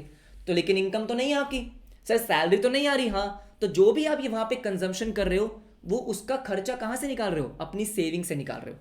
मैं क्या कहना चाहता हूं कि इनकम बढ़ने से कंज्यूमर गुड्स बढ़ते हैं, समझ में आता है, लेकिन सर ऐसी भी सिचुएशन होती है कि जब आपकी इनकम जीरो हो लेकिन फिर भी आप कंजम्पशन करते हो, उसको हम क्या बोलते हैं, ऑटोनॉमस कंजम्पशन। आगे पढ़ेंगे क्या बोलते हैं सर, ऑटोनॉमस कंजम्पशन। की इनकम जीरो है लेकिन मैं फिर भी कंज्यूमर गुड्स परचेज कर रहा हूँ, कंज्यूमर गुड्स की डिमांड कर रहा हूँ, राइट। क्योंकि जो हमारे नेसेसिटीज हैं सर, थोड़ा बहुत तो खाना खाना पड़ेगा, ये सुनो। जब इनकम नहीं होती है तो बेटा चावल के डब्बे के अंदर से पैसे निकलते हैं, आटे के डब्बे से निकलते हैं, हाँ जी बिल्कुल निकलते हैं। जो आपने सेविंग्स करी होती है वो सेविंग्स आपकी यूज होती है। तो इसका मतलब अगर आपकी इनकम जीरो है, आप फिर भी कंज्यूमर गुड्स की डिमांड कर रहे हो, आप उसको कंज्यूम कर रहे हो, तो पैसे कहां से आ रहे हैं, सेविंग्स में से आ रहे हैं। तो जब मैं अपने सेविंग्स को यूज करता हूं ना, उसको बोलते हैं dissaving. Sir dissaving देखो, एक होता है सेविंग्स जब मैं सेव कर रहा हूं, लेकिन अगर मैं सेविंग को यूज कर रहा हूं सर, उसको हमने क्या बोला, डिस सेविंग। हाँ जी डिस सेविंग। आओ देखते हैं, इंपॉर्टेंट लिखा हुआ है, देखो कह रहे even when there is no income. Sir कोई इनकम नहीं है, yes. Consumption expenditure exist. Sir बिना कंज्यूम करे हम जिंदा कैसे रहेंगे, हाँ जी बिल्कुल सही बात है, ठीक है। For basic necessities. तो हाउस होल्ड क्या करता है, या तो पैसे उधार पे लेगा या वो अपनी सेविंग्स यूज करेगा। हम यहाँ पे क्या मान के चलने वाले हैं कि वो सेविंग्स यूज करने वाला है, ठीक है। और अगर वो सेविंग्स यूज करता है दोस्तों, तो उसको हमने क्या बोला, डिस सेविंग्स। क्या बोला, डिस सेविंग्स, हाँ। और ऐसे कंजम्पशन को हम क्या बोलते हैं, autonomous consumption. Sir autonomous consumption का मतलब क्या होता है, देखो जहां पे भी मैं बोलता हूं ऑटोनॉमस, ऑटोनॉमस का मतलब ये है कि वो इनकम पे डिपेंडेंट नहीं है। ऑटोनॉमस है इंडिपेंडेंट, ऑटोनॉमस का मतलब होता है इंडिपेंडेंट कंजम्पशन, कि इररिस्पेक्टिव ऑफ कि इनकम जीरो हो आपकी, फिर भी आप कंज्यूम कर रहे हो ना, हाँ जी बिल्कुल सही बात है। तो उसको हमने क्या बोला, ऑटोनॉमस कंजम्पशन, बिल्कुल सही। तो फॉर एग्जांपल जैसे लेट्स से कि अगर आपकी इनकम कितनी है, जीरो है, यस, फिर भी आप कंजम्पशन कर रहे हो, बिल्कुल कंजम्पशन कर रहे हो, मान लो 100 रुपए का, है ना, आप कंज्यूमर गुड्स की डिमांड कर रहे हो कितने की, 100 रुपए की। तो इसका मतलब यहां पे आपके 100 रुपए की डिस सेविंग आ गई है। क्या अगर डिस सेविंग, क्या मैं बोल सकता हूं कि 100 रुपए आपने सेविंग में से निकाल दिए, हाँ निकाल दिए, तो सेविंग्स आपकी -100 हो गई। सिंपल सी बात, हाँ जी सिंपल सी बात है, ठीक है, ओके आ जाओ। आई होप ये बात आपको क्लियर होगी। इसके बाद क्या बोलता है, कह रहे देखो ये तो हमने ऑटोनॉमस कंजम्पशन की बात करी है, लेकिन सर जब मेरी इनकम बढ़ती है, सर व्हेन इनकम इंक्रीजेस, हाँ जी, consumer will increase their consumption, correct है। इनकम बढ़ेगी तो कंजम्पशन बढ़ेगा, लेकिन किंतु परंतु मुझे एक बात बताओ, एक बात समझेंगे, हाँ। मान लो मेरा इनकम जो है वो 100 रुपए से इंक्रीज हुआ, क्या मैं 100 के 100 रुपए खर्च कर दूंगा, इतने बेवकूफ है हम कॉमर्स के बच्चे हैं हम, ठीक है। अगर मेरा 100 रुपए एक क्या हुआ, इनकम 100 रुपए से बढ़ी है, तो मैं कंज्यूम करूंगा, लेकिन 100 के 100 थोड़ी कर दूंगा, कुछ तो सेव करूंगा ना, बिल्कुल करूंगा। तो अगर मेरा इनकम 100 रुपए से बढ़ा, तो मैं अपना कंजम्पशन जो है बढ़ाऊंगा, लेकिन मान लो 80 रुपीज से, लेट्स से, हाँ आप बात समझ रहे हो कि 80 रुपीज से बढ़ाया मैंने, तो 20 रुपए मैंने सेव कर लिए। तो इसका मतलब क्या है कि आपका जो इनकम का इंक्रीज होना है सर, इंक्रीज इन इनकम, वो हमेशा ज्यादा होगा इंक्रीज इन कंजम्पशन से, क्योंकि मैं कुछ पैसे हमेशा सेव करूंगे, सेव करने की कोशिश करूंगा, राइट। अगर मेरी इनकम 500 से बढ़ी है, तो मैं 500 का 500 नहीं खर्च करूंगा, उसमें से कुछ पैसे बचाऊंगा। तो increase in income will be greater than increase in consumption, correct है। देखो क्या बोला, कह रहा है consumer will increase their consumption, हाँ जी बिल्कुल सही बात है, alright, but only by less than increase in income. इसका मतलब वही बोल रहे हो कि अगर आपकी इनकम 100 रुपए से इंक्रीज हो रही है, यस, लेकिन आप कंजम्पशन जो है वो 100 रुपए से इंक्रीज नहीं करोगे, आप मान लो 70, 80, 50, 40 उससे इंक्रीज करोगे। सिंपल सी बात, हाँ जी बहुत सिंपल सी बात है, ठीक है। अब देखो ध्यान से मेरी बात सुनेंगे। अब मुझे क्या करना है सर, जैसे कोई भी फंक्शन होता है वो आप ग्राफ पे प्लॉट करते हो ना, हाँ बिल्कुल करते हैं। तो हम कंजम्पशन फंक्शन भी क्या करने वाले हैं, कंजम्पशन फंक्शन को भी ग्राफ पे प्लॉट करने वाले हैं, उसको लाइन के थ्रू प्रेजेंट करेंगे। अब मैथ्स में हमने एक बात पढ़ी थी कि अगर मुझे क्या करना है सर, अगर मुझे किसी भी इक्वेशन को लाइन पे प्लॉट करना है, तो उसकी इक्वेशन क्या होती है, y is equals to m x plus C. अब मुझे नहीं पता आपको याद है या नहीं है, मैं भी कोई मैथ्स बहुत ज़्यादा पढ़ता नहीं हूँ ठीक है, मेरे को भी कोई बहुत मैथ्स नहीं आती है, लेकिन ये लाइन की इक्वेशन हमको याद है ना, बिल्कुल याद है। ऐसे अगर मुझे कंजम्पशन फंक्शन को सर प्रेजेंट करना है, तो इक्वेशन यही रहेगी, हाँ जी यही रहेगी। इसका मतलब क्या होता है सर, y जो है ये होता है मेरा क्या, डिपेंडेंट वेरिएबल, जिसकी आप वैल्यू निकाल रहे हो। तो मैं किसकी वैल्यू निकाल रहा हूँ, c की निकाल रहा हूँ, बिल्कुल सही बात है। यहाँ पे m क्या होता है, m होता है स्लोप। अच्छा, जिस लाइन को आप ग्राफ पे प्रेजेंट कर रहे हो उसकी स्लोप क्या है, तो हमारे कंजम्पशन की स्लोप क्या होगी अभी हम पढ़ेंगे, ठीक है। x का मतलब होता है सर क्या, इंडिपेंडेंट वेरिएबल, कि इसको चेंज करने से आपका कंजम्पशन चेंज होगा। तो यहां पे वो मेरे लिए इनकम है, क्या है, इनकम है, हाँ। और यहां पे c का मतलब क्या होता है सर, आपका ऑटोनॉमस कांस्टेंट नंबर, बिल्कुल सही, जो आपके x पे डिपेंडेंट नहीं है। अब बात समझ रहे हो, और वो हमारे लिए यहां पे क्या है सर, ऑटोनॉमस कंजम्पशन, जिसको मैं फॉर एग्जाम्पल a से प्रेजेंट करता हूं, किससे, a से। अब बचा क्या है सर, m बचा, हाँ जी m बचा, स्लोप बचा। राइट। अब देखो जब मैं ग्राफ प्रेजेंट करूंगा तो मुझे स्लोप निकालना बचपन से आता है, मतलब माइक्रो इकोनॉमिक्स से आता है कि अगर मुझे किसी भी लाइन की स्लोप निकालनी होती है, किसी भी लाइन की स्लोप निकालनी होती है तो कैसे निकालते हैं सर? बहुत सिंपल है, change in Y axis upon में change in X axis. Correct है, पढ़कर आया बेटा, माइक्रो माइक्रो बहुत कुछ पढ़कर आया है। तो किसी भी लाइन की अगर मुझे स्लोप निकालनी है तो उसको निकालने का बहुत सिंपल तरीका होता है, चेंज इन वाई अपॉन में चेंज इन एक्स। अब यहाँ पे मैंने वाई में क्या लिखा है सर? कंजम्पशन, तो चेंज इन कंजम्पशन अपॉन में चेंज इन इनकम, ये आपकी स्लोप होती है। और ये बहुत सिंपल भी है, लॉजिकल भी है कि जितना मेरे इनकम में चेंज हो रहा है उसकी वजह से मेरे कंजम्पशन में कितना चेंज हो रहा है। आप बात समझ रहे हो कि सर मेरे कंजम्पशन में कितना चेंज हो रहा है due to change in income. हाँ, चेंज इन इनकम, उसको हम क्या बोलते हैं? स्लोप। और इसको सर टेक्निकल टर्म्स में बोला जाता है MPC, marginal propensity to consume. अब इसका मतलब क्या होता है? अगर बहुत ही सिंपल भाषा में बताऊं, इसका मतलब होता है कि अगर आपकी इनकम 1 रुपए से बढ़ी तो आपकी कंजम्पशन कितने रुपए से बढ़ी? वही तो स्लोप है कि मान लो अगर आपकी इनकम 1 रुपए से बढ़ रही है तो आपकी कंजम्पशन कितने से बढ़ रही है। फॉर एग्जाम्पल मेरा एमपीसी कितना है? 0.4 है। इसका मतलब दोस्तों ये होता है कि अगर मेरी इनकम 1 रुपए से बढ़ रही है तो 0.4 रुपीज से मेरी कंजम्पशन बढ़ रही है। अगर मेरी इनकम 100 रुपए से बढ़ रही है तो मेरी कंजम्पशन 40 रुपए से बढ़ रही है। हाँ जी, बिल्कुल सही बात है, उसको बोलते हैं एमपीसी। एमपीसी सिंपल, हाँ जी बहुत सिंपल। और उसको मैं यहाँ पे डिनोट करता हूँ बी से। सर किससे? बी से। हाँ जी बी से। तो ये मेरा क्या हो गया? कंजम्पशन फंक्शन हो गया। ठीक है, हमने नीचे इसको ये लिखा है, देखो कि कंजम्पशन फंक्शन को हम किस तरीके से प्रेजेंट करते हैं sir? C is equals to a plus B Y. A यहाँ पे क्या आ गया सर? ए आ गया आपका ऑटोनॉमस कंजम्पशन, कि जब आपका इनकम लेवल बिल्कुल जीरो है, अगर आपका इनकम लेवल जीरो है उस टाइम पे आपकी कंजम्पशन कितनी है, उसको हमने क्या बोला? Autonomous consumption. तो a is here autonomous consumption, yes, plus B Y. B यहाँ पे आपकी स्लोप है, स्लोप है, और स्लोप मैंने आपको बताया हमारी स्लोप क्या है सर? स्लोप है एमपीसी, यस। वाई आपकी इनकम, सिंपल सिंपल। अब देखो अगर मैं इसको ग्राफ पे प्लॉट करता हूं तो आपको बिल्कुल समझ में आ जाएगा। ठीक है, मैंने एक्स एक्सिस पे किसको लिया? इनकम को लिया है, और वाई पे कंजम्पशन को, क्योंकि नॉर्मली हम क्या करते हैं, जो हमारा डिपेंडेंट वेरिएबल होता है उसको वाई पे लिखते हैं और इंडिपेंडेंट वाले को एक्स पे लिखते हैं। सिंपल सी बात। हाँ जी, सिंपल सी बात है। अब मेरा जो कंजम्पशन फंक्शन है, जो मेरी कंजम्पशन लाइन है सर, वो ओरिजिन से स्टार्ट नहीं हो रही है, वो ऊपर से स्टार्ट हो रही है। ऐसा क्यों? क्योंकि जब मेरा इनकम लेवल जीरो था तब भी मैं कुछ कंज्यूम कर रहा था, है ना? तो ये आपको डिनोट कर रहा है क्या सर? ये डिनोट कर रहा है आपका ऑटोनोमस कंजम्पशन, कि मान लो अगर मेरा इनकम लेवल जीरो था मैं तब भी 20 रुपीज की गुड्स एंड सर्विसेज कंज्यूम कर रहा हूँ। हाँ जी बिल्कुल कर रहा हूँ। अच्छा ये बात है, ये बात है, उसको हमने ए बोला। अब इसके बाद क्या होगा? जैसे जैसे आपका इनकम बढ़ेगा वैसे वैसे आपका कंजम्पशन बढ़ेगा। इसलिए ये लाइन क्या है सर? अपवर्ड स्लोपिंग है, क्योंकि जिन भी दो नंबर्स के बीच में अगर एक्स और वाई के बीच में डायरेक्ट रिश्ता होता है, डायरेक्ट रिश्ते के केस में क्या होता है सर? आपका हमेशा अपवर्ड स्लोपिंग कब होता है? तो आपका इनकम बढ़ेगा, आपका कंजम्पशन बढ़ेगा, इसलिए वो ऊपर जा रहा है। हाँ जी ऊपर जा रहा है, सिंपल सी बात है, सिंपल सी बात है। इसकी स्लोप कैसे निकालते हैं मैंने आपको बताया। किसी भी लाइन की अगर आपको स्लोप निकालनी होती है तो उसका बहुत सिंपल तरीका होता है, चेंज इन वाई अपॉन में change in x. Very simple, हाँ जी वेरी सिंपल। तो वाई में हमारा कंजम्पशन है और यहाँ पे हमारा इनकम है।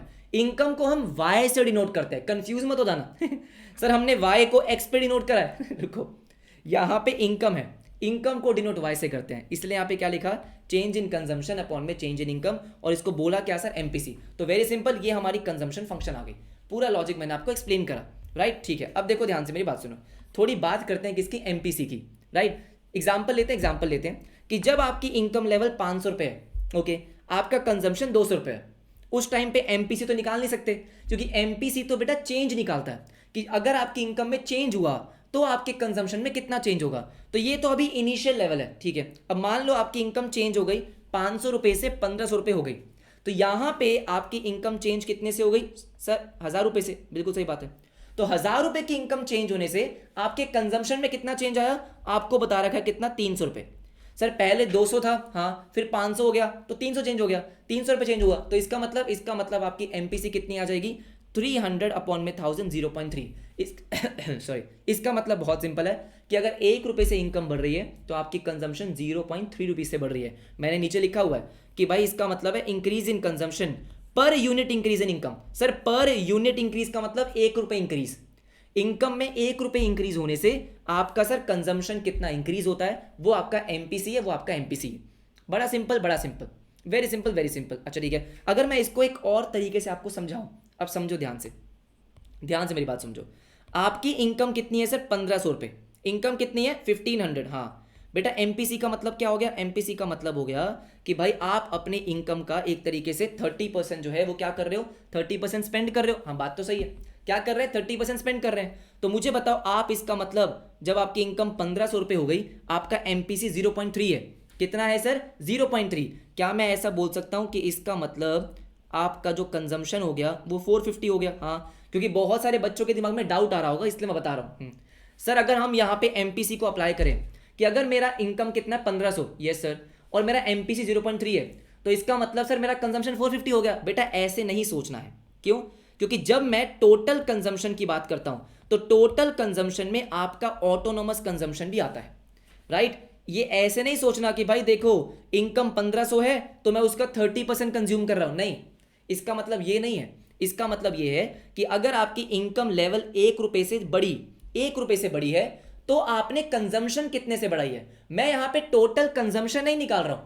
You getting my point? Sir total consumption हमारा फंक्शन से निकलेगा, ये जो हमारा फंक्शन है उससे निकलेगा। जैसे फॉर एग्जांपल मैं आपको समझाऊं, अगर कि अगर मेरे को टोटल कंजम्पशन निकालना है, यस सर, यहां पे मेरी स्लोप कितनी है? स्लोप है सर लेट्स से हमारी 0.3। ओके, तो 0.3 मेरी स्लोप है और इनकम लेवल मेरा कितना है? 1500 रुपए। हाँ, लेकिन इसमें ऑटोनोमस कंजम्पशन भी है। अब मान लो मेरा ऑटोनोमस कंजम्पशन 50 रुपए है, ऑल राइट, क्वेश्चन में दे रखा है, तो यहां पे मेरा टोटल कंजम्पशन कितना आ जाएगा? 500। All right, yes no? हाँ। सिमिलरली अगर मान लो मैं इस पे निकालता हूं कि अगर मेरी इनकम 500 रुपए है तो मेरा टोटल कंजम्पशन कितना होगा? आप समझ रहे हो? अगर मेरी इनकम 500 रुपए है तो देखो consumption is equals to autonomous तो 50 है, यस सर, प्लस एमपीसी मेरा 0.3 है, यस, और इनकम लेवल 500 रुपए, करेक्ट। कितना आ गया? 500 मल्टीप्लाई बाय 0.3, सर 150 प्लस 50, 200 रुपए। हाँ जी 200 रुपए। तो ये टोटल कंजम्पशन है। तो आप उस फॉर्मूले को ध्यान से समझो, ठीक है? जब तक फॉर्मूला समझ में नहीं आएगा अप्लाई कैसे करेंगे? कि भाई मैं एमपीसी का यूज करके डायरेक्टली टोटल कंजम्पशन नहीं निकाल सकता हूं, क्योंकि टोटल कंजम्पशन निकालने के लिए हमारे पास पूरा कंजम्पशन फंक्शन होता है। एमपीसी का बस मतलब इतना होता है कि अगर आपकी इनकम इतने से बढ़ी तो आपकी कंजम्पशन कितने से बढ़ेगी। इतनी बात हमको समझ में आती है? बिल्कुल समझ में आती है। आज हम बहुत सारे आपके स्टडी मैट के क्वेश्चन भी देख लेंगे, ठीक है? ओके। अब देखो ध्यान से, अगला मैंने लिखवाया हुआ है कि the consumption function shows the consumption corresponding to each level of income. अब इसका मतलब क्या है कि भाई अगर आपको ये देखना है कि मेरी इनकम इतनी होगी तो मेरा टोटल कंजम्पशन कितना होगा, वहां पे आपका कंजम्पशन फंक्शन काम आता है। जैसे फॉर एग्जांपल आपको क्या देखना है? आपको ये देखना है कि भाई अगर मेरी टोटल इनकम इतनी है, यस, तो इतने इनकम पे मेरा कंजम्पशन कितना होगा, अगर आपको ये निकालना है तो इसको निकालने के लिए आप क्या यूज करेंगे? कंजम्पशन फंक्शन का यूज करेंगे, जैसे मैंने आपको भी एग्जांपल दिया था। बात समझ रहे? तो वही लिखा हुआ है। All right sir, all right. Example आपके सामने है कि मान लो आपका ऑटोनोमस कंजम्पशन कितना है? 50, मतलब आपकी इनकम लेवल 0, तब आप 50 रुपए कंज्यूम कर रहे हो, ठीक है? फिर आपको बताया कि जब आपकी इनकम लेवल इंक्रीज होती है तो आप 0.45 कंज्यूम करते हो। हम इसको इस तरीके से भी देख सकते हैं कि मैं अपनी इनकम का, जैसे मेरी इनकम इंक्रीज होती है तो उसका 45% कंज्यूम करता हूं, ऐसा बोल सकता हूं। जैसे अगर मेरी इनकम 100 रुपए से इंक्रीज हो रही है तो इसका 45% मतलब 45 रुपीज कंज्यूम कर रहा हूं। बात समझ रहे हो? तो ये 0.45 हो गया। ओके, आपको बोला calculate consumption expenditure at income level of 800 रुपए।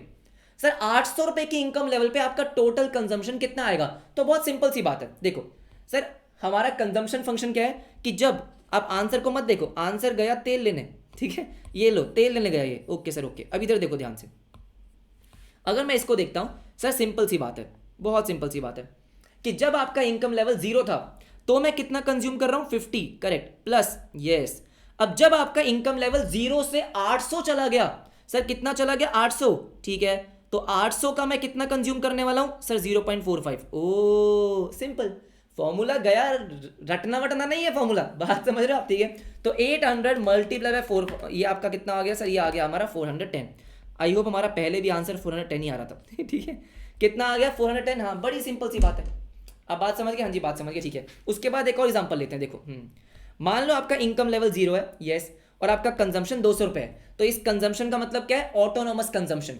सर मेरा ऑटोनोमस कंजम्पशन कितना हो गया? 200, करेक्ट। अब अगर आपका इनकम लेवल 0 से 500 हो गया, राइट, और आपका कंजम्पशन कितना बढ़ गया? 200 से बढ़ गया, तो आपका एमपीसी कितना आ जाएगा सर? 0.4। अब अगर मुझे इस डेटा का यूज करके कंजम्पशन फंक्शन बनाना होगा, क्या मैं बना लूंगा? बिल्कुल, कि भाई इस डेटा का कंजम्पशन फंक्शन क्या होगा कि C is equals to, yes sir, a कितना है? ए है बेटा 200, ए कितना है 200, हाँ जी 200, क्योंकि जब मेरा इनकम लेवल 0 होता है तो मैं क्या करता हूं 200 रुपए कंज्यूम करता हूं, प्लस राइट प्लस इनकम, हाँ जी मल्टीप्लाई बाय आपका एमपीसी कितना है 0.4, तो मैं इसको किस तरीके से लिखूंगा 0.4y, 0.4y, हाँ ये मेरा कंजम्पशन आ गया। अब आप कोई भी इनकम लेवल इस पर डाल दो, आपको अपना टोटल कंजम्पशन मिल जाएगा। जैसे जैसे अगर मेरा इनकम लेवल 500 था, अगर मैं इसमें डालूंगा 500, यस, तो 200 right multiply by 0.4 multiply by 500 कितना हो जाएगा सर, ये हो गया 200, 200, 400, आ गया ना आंसर, आ गया ना, हाँ जी आ गया। क्या बात समझ में आ रही है? हाँ जी बात समझ में आ रही है। तो ये बड़ा सिंपल सा है, क्या सर कंजम्पशन फंक्शन, इसको आगे हम क्वेश्चंस में यूज भी करेंगे, बिल्कुल यूज करेंगे, ठीक है। अब यहाँ पे सर हमारे कीन्स ने एक छोटा सा एजम्पशन लिया है, जो कि एजम्पशन ठीक है। क्या एजम्पशन बोलता है कि सर जो हमारा एमपीसी है ना वो 0 से ज्यादा होगा लेकिन 1 से कम होगा। अब ऐसा क्यों बोला गया, देखो ध्यान से समझो। जो हमारा एमपीसी है सर, इसका फॉर्मूला क्या है, चेंज इन कंजम्पशन अपॉन में चेंज इन इनकम, करेक्ट है, करेक्ट है। अब मुझे पता है सर, मुझे पता है कि जब मेरी इनकम चेंज होगी तो मेरा कंजम्पशन भी चेंज होगा, ये बात सच है, हाँ ये बात सच है। दोनों में कौन सा रिश्ता है सर, डायरेक्ट रिश्ता है, करेक्ट है, करेक्ट है, ये बात तो समझ में आती है। लेकिन मुझे एक बात बताओ, क्या मेरा चेंज इन कंजम्पशन कभी चेंज इन इनकम से ज्यादा हो सकता है? नहीं हो सकता। मतलब मेरी इनकम 100 रुपए से बढ़ी लेकिन मेरा कंजम्पशन 200 से बढ़ा, अरे नहीं रे सर, ऐसा तो नहीं हो सकता। अगर मेरी इनकम 100 रुपए से बढ़ी है तो मैं 100 रुपए से कम ही कंजम्पशन को इंक्रीज करता हूं। आप बात समझ रहे हो? हाँ जी बिल्कुल बात समझ रहे हो। तो इसका मतलब क्या है सर कि मेरा जो न्यूमरेटर है वो हमेशा मेरे डिनोमिनेटर से कम होगा। ये बात तो समझ में आती है ना? हाँ समझ में आती है कि सर हमेशा चेंज इन इनकम ज्यादा होगा और चेंज इन कंजम्पशन कम होगा, ये बात भी सही है। इसीलिए अगर मेरा न्यूमरेटर क्या होगा सर, कम होगा और डिनोमिनेटर ज्यादा होगा तो आपका आंसर 1 से कम ही आएगा, 1 से कम आएगा। जैसे फॉर एग्जांपल आपका चेंज इन कंजम्पशन कितना है सर 300, हाँ जी, और आपका चेंज इन इनकम 400 है, तो ये 1 से कम ही आएगा ना सर। 1 से ज्यादा तब आता जब आपका न्यूमरेटर आपके डिनोमिनेटर से ज्यादा होता, जैसे 500, तो 1 से ऊपर आता। लेकिन क्या ये पॉसिबल है सर? ये पॉसिबल नहीं है। इसलिए इसने क्या बोला कि एमपीसी लेस देन 1 होगा लेकिन 0 से ज्यादा होगा। सर 0 तो नहीं होगा, ऐसा तो नहीं होने वाला कि आपकी इनकम 100 रुपए से बढ़ रही है, आप कंजम्पशन को इंक्रीज ही नहीं कर रहे, नहीं ऐसा तो नहीं होगा। तो 0 से ज्यादा और आपका 1 से कम, ये हमारे कीन्स की असम्पशन है। अब कुछ बच्चों का डाउट आता है सर लेकिन हमारा एमपीसी 1 तो हो सकता है ना कभी, कि मान लो जितने से मेरी इनकम बढ़ी मैंने सारा खर्च कर दिया। देखो प्रैक्टिकली हो सकता है, लेकिन जैसे मैंने बोला ऊपर क्या लिखा है कि कीन्स ने एज्यूम करा है कि रैशनल कंज्यूमर ऐसा नहीं करेगा। आप बात समझ रहे हो? हाँ जी 1 हो सकता है, आई एग्री, बिल्कुल हो सकता है कि अगर मेरा change in consumption change in income के इक्वल हो जाए, बिल्कुल हो जाए। लेकिन जैसे मैंने आपको स्टार्टिंग में बताया कि भाई हम यहाँ पे एज्यूम कर रहे हैं कि कुछ पैसे आप सेव करोगे, क्या करेंगे, सेव करेंगे, हाँ जी सेव करेंगे, फैंटास्टिक फैंटास्टिक, ठीक है। अब देखो इसके बाद क्या बोलता है, क्या अभी जो हमने पढ़ा वो क्या था कि चेंज इन कंजम्पशन और चेंज इन इनकम का रिश्ता। अब मैं पढ़ने वाला हूं टोटल इनकम और टोटल कंजम्पशन का रिश्ता। उसको हम क्या बोलते हैं सर? उसको बोलते हैं एवरेज प्रोपेंसिटी टू कंज्यूम। अच्छा, कि जहां पे मैं सर कौन से 2 नंबर्स का रिश्ता निकाल रहा हूं, टोटल कंजम्पशन अपॉन में टोटल इनकम। एमपीसी क्या था, दोनों में कंफ्यूज नहीं होने का रे बाबा। सर एमपीसी क्या था? एमपीसी था चेंज इन कंजम्पशन अपॉन में चेंज इन इनकम। इनकम इतने से इंक्रीज हो रहा, कंजम्पशन इतने से इंक्रीज हो रहा। यहां मैं बोल रहा हूं कि भाई ये मेरी टोटल इनकम है, ये मेरा टोटल कंजम्पशन है। बताओ भाई क्या रिश्ता है, दोनों के बीच में रिश्ता निकालो। अच्छा, उसको हमने क्या बोला, APC, APC total consumption upon में टोटल इनकम। एक एग्जांपल से समझते हैं, ठीक है। देखो जब आपका इनकम लेवल 100 रुपए है तो आप कंज्यूम कितना कर रहे हो, 70, हाँ जी। तो इसका मतलब क्या है, आपका एपीसी कितना हो गया, 0.7। तो बेटा 0.7 का बड़ा सिंपल सा मतलब है, इसका मतलब ये है कि मैं अपने इनकम का टोटल 70% कंज्यूम कर रहा हूं, ये मतलब है, हाँ ये मतलब है, ठीक है। अब जब आपने इनकम को 100 से 220 कर दिया, मतलब अपनी इनकम को क्या कर दिया, 120 से प्लस चेंज कर दिया, तो आपका कंजम्पशन क्या हो गया सर, 60 रुपीज से चेंज हो गया। अब अगर मुझे एमपीसी निकालना है तो एमपीसी के लिए मैं क्या करूंगा sir, change in consumption upon में चेंज इन इनकम 0.5, कि जब मेरी इनकम 1 रुपए से चेंज हो रही है तो मेरी कंजम्पशन 0.5 से इंक्रीज हो रही है, सिंपल। लेकिन एपीसी बोलता है, अरे हट रे एपीसी बोलता है टोटल बताओ, टोटल इनकम 220, बहुत बढ़िया, टोटल कंजम्पशन 130, बस इन दोनों का रिश्ता निकालो कि भाई 130 अपॉन में 220, ये मेरा कितना हो रहा है सर, ये हो रहा है मेरा 0.59, बस। कि भाई जब मेरी इनकम 220 रुपए है तो अपने उस टाइम पे मैं अपनी इनकम का 59% क्या कर रहा हूं, 59% कंज्यूम कर रहा हूं, हाँ जी कंज्यूम कर रहा हूं। ये मेरा एपीसी है, ये मेरा एपीसी है। वेरी सिंपल, ठीक है। यहाँ तक तो बात करी कंजम्पशन की, ओके। अब मुझे एक बात बताओ, अगर मैं 220 रुपये की इनकम है मेरी, अगर 220 रुपये की इनकम है, करेक्ट। अब इसमें से मैं कंज्यूम कितना कर रहा हूँ 130। क्या ये बड़ी सिंपल सी बात नहीं है कि मैं इसका मतलब सेव कर रहा हूँ कितना 90? हाँ सर मैंने 90 रुपीज़ सेव करा। अगर मेरा 220 रुपये इनकम है और मैं खर्च किया कितना, सिर्फ 130, तो बाकी का सेव किया, तो इसका मतलब जो भी मेरी इनकम होती है उसके दो पार्ट होते हैं। सर मेरी इनकम के दो पार्ट होते हैं, एक कंजम्पशन में जाता है, एक सेविंग में जाता है। तो क्या मैं ऐसा लिख सकता हूं कि consumption plus saving is equals to आपका इनकम? हाँ जी बिल्कुल लिख सकता हूं। तो बस वही लिखा मैंने, income is equals to consumption plus saving, ठीक है। अब एक एग्जांपल और समझते हैं और उससे हमको काफी चीज समझ में आ जाएंगी। देखो ध्यान से, हमें क्वेश्चन में कंजम्पशन फंक्शन दे रखा है कि ये मेरा टोटल कंजम्पशन फंक्शन है। क्या है सर? टोटल कंजम्पशन फंक्शन कि 50 is equals to 0.75 Y, 50 plus 0.75 Y. 50 का मतलब यहां पे क्या हो गया? ऑटोनोमस कंजम्पशन, कि जब आपका इनकम लेवल जीरो होगा, एकदम जीरो, तो आप कितना कंज्यूम कर रहे हो? 50 रुपए कंज्यूम कर रहे हो। और उसके बाद जैसे जैसे आपकी इनकम बढ़ेगी ना, आप इनकम का 75% कंज्यूम करोगे। ऐसा 0.7 का मतलब क्या हो गया?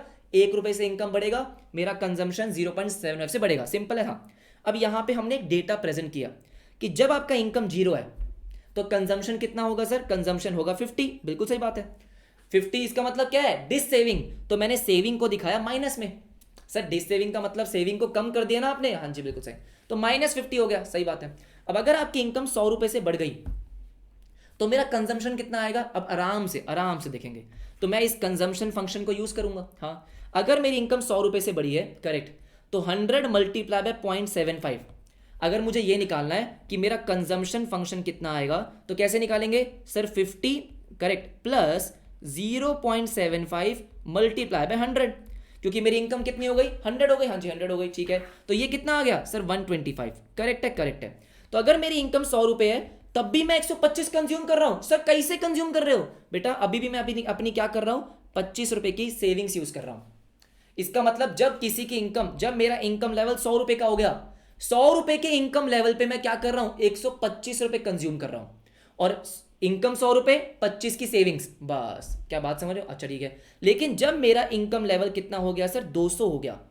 जब मैं 200 रुपए कमा रहा हूं तब मैं क्या करूंगा? सिंपल है, तो मैं निकालूंगा 50 प्लस 0.75 मल्टीप्लाई बाय 200। बिल्कुल सही।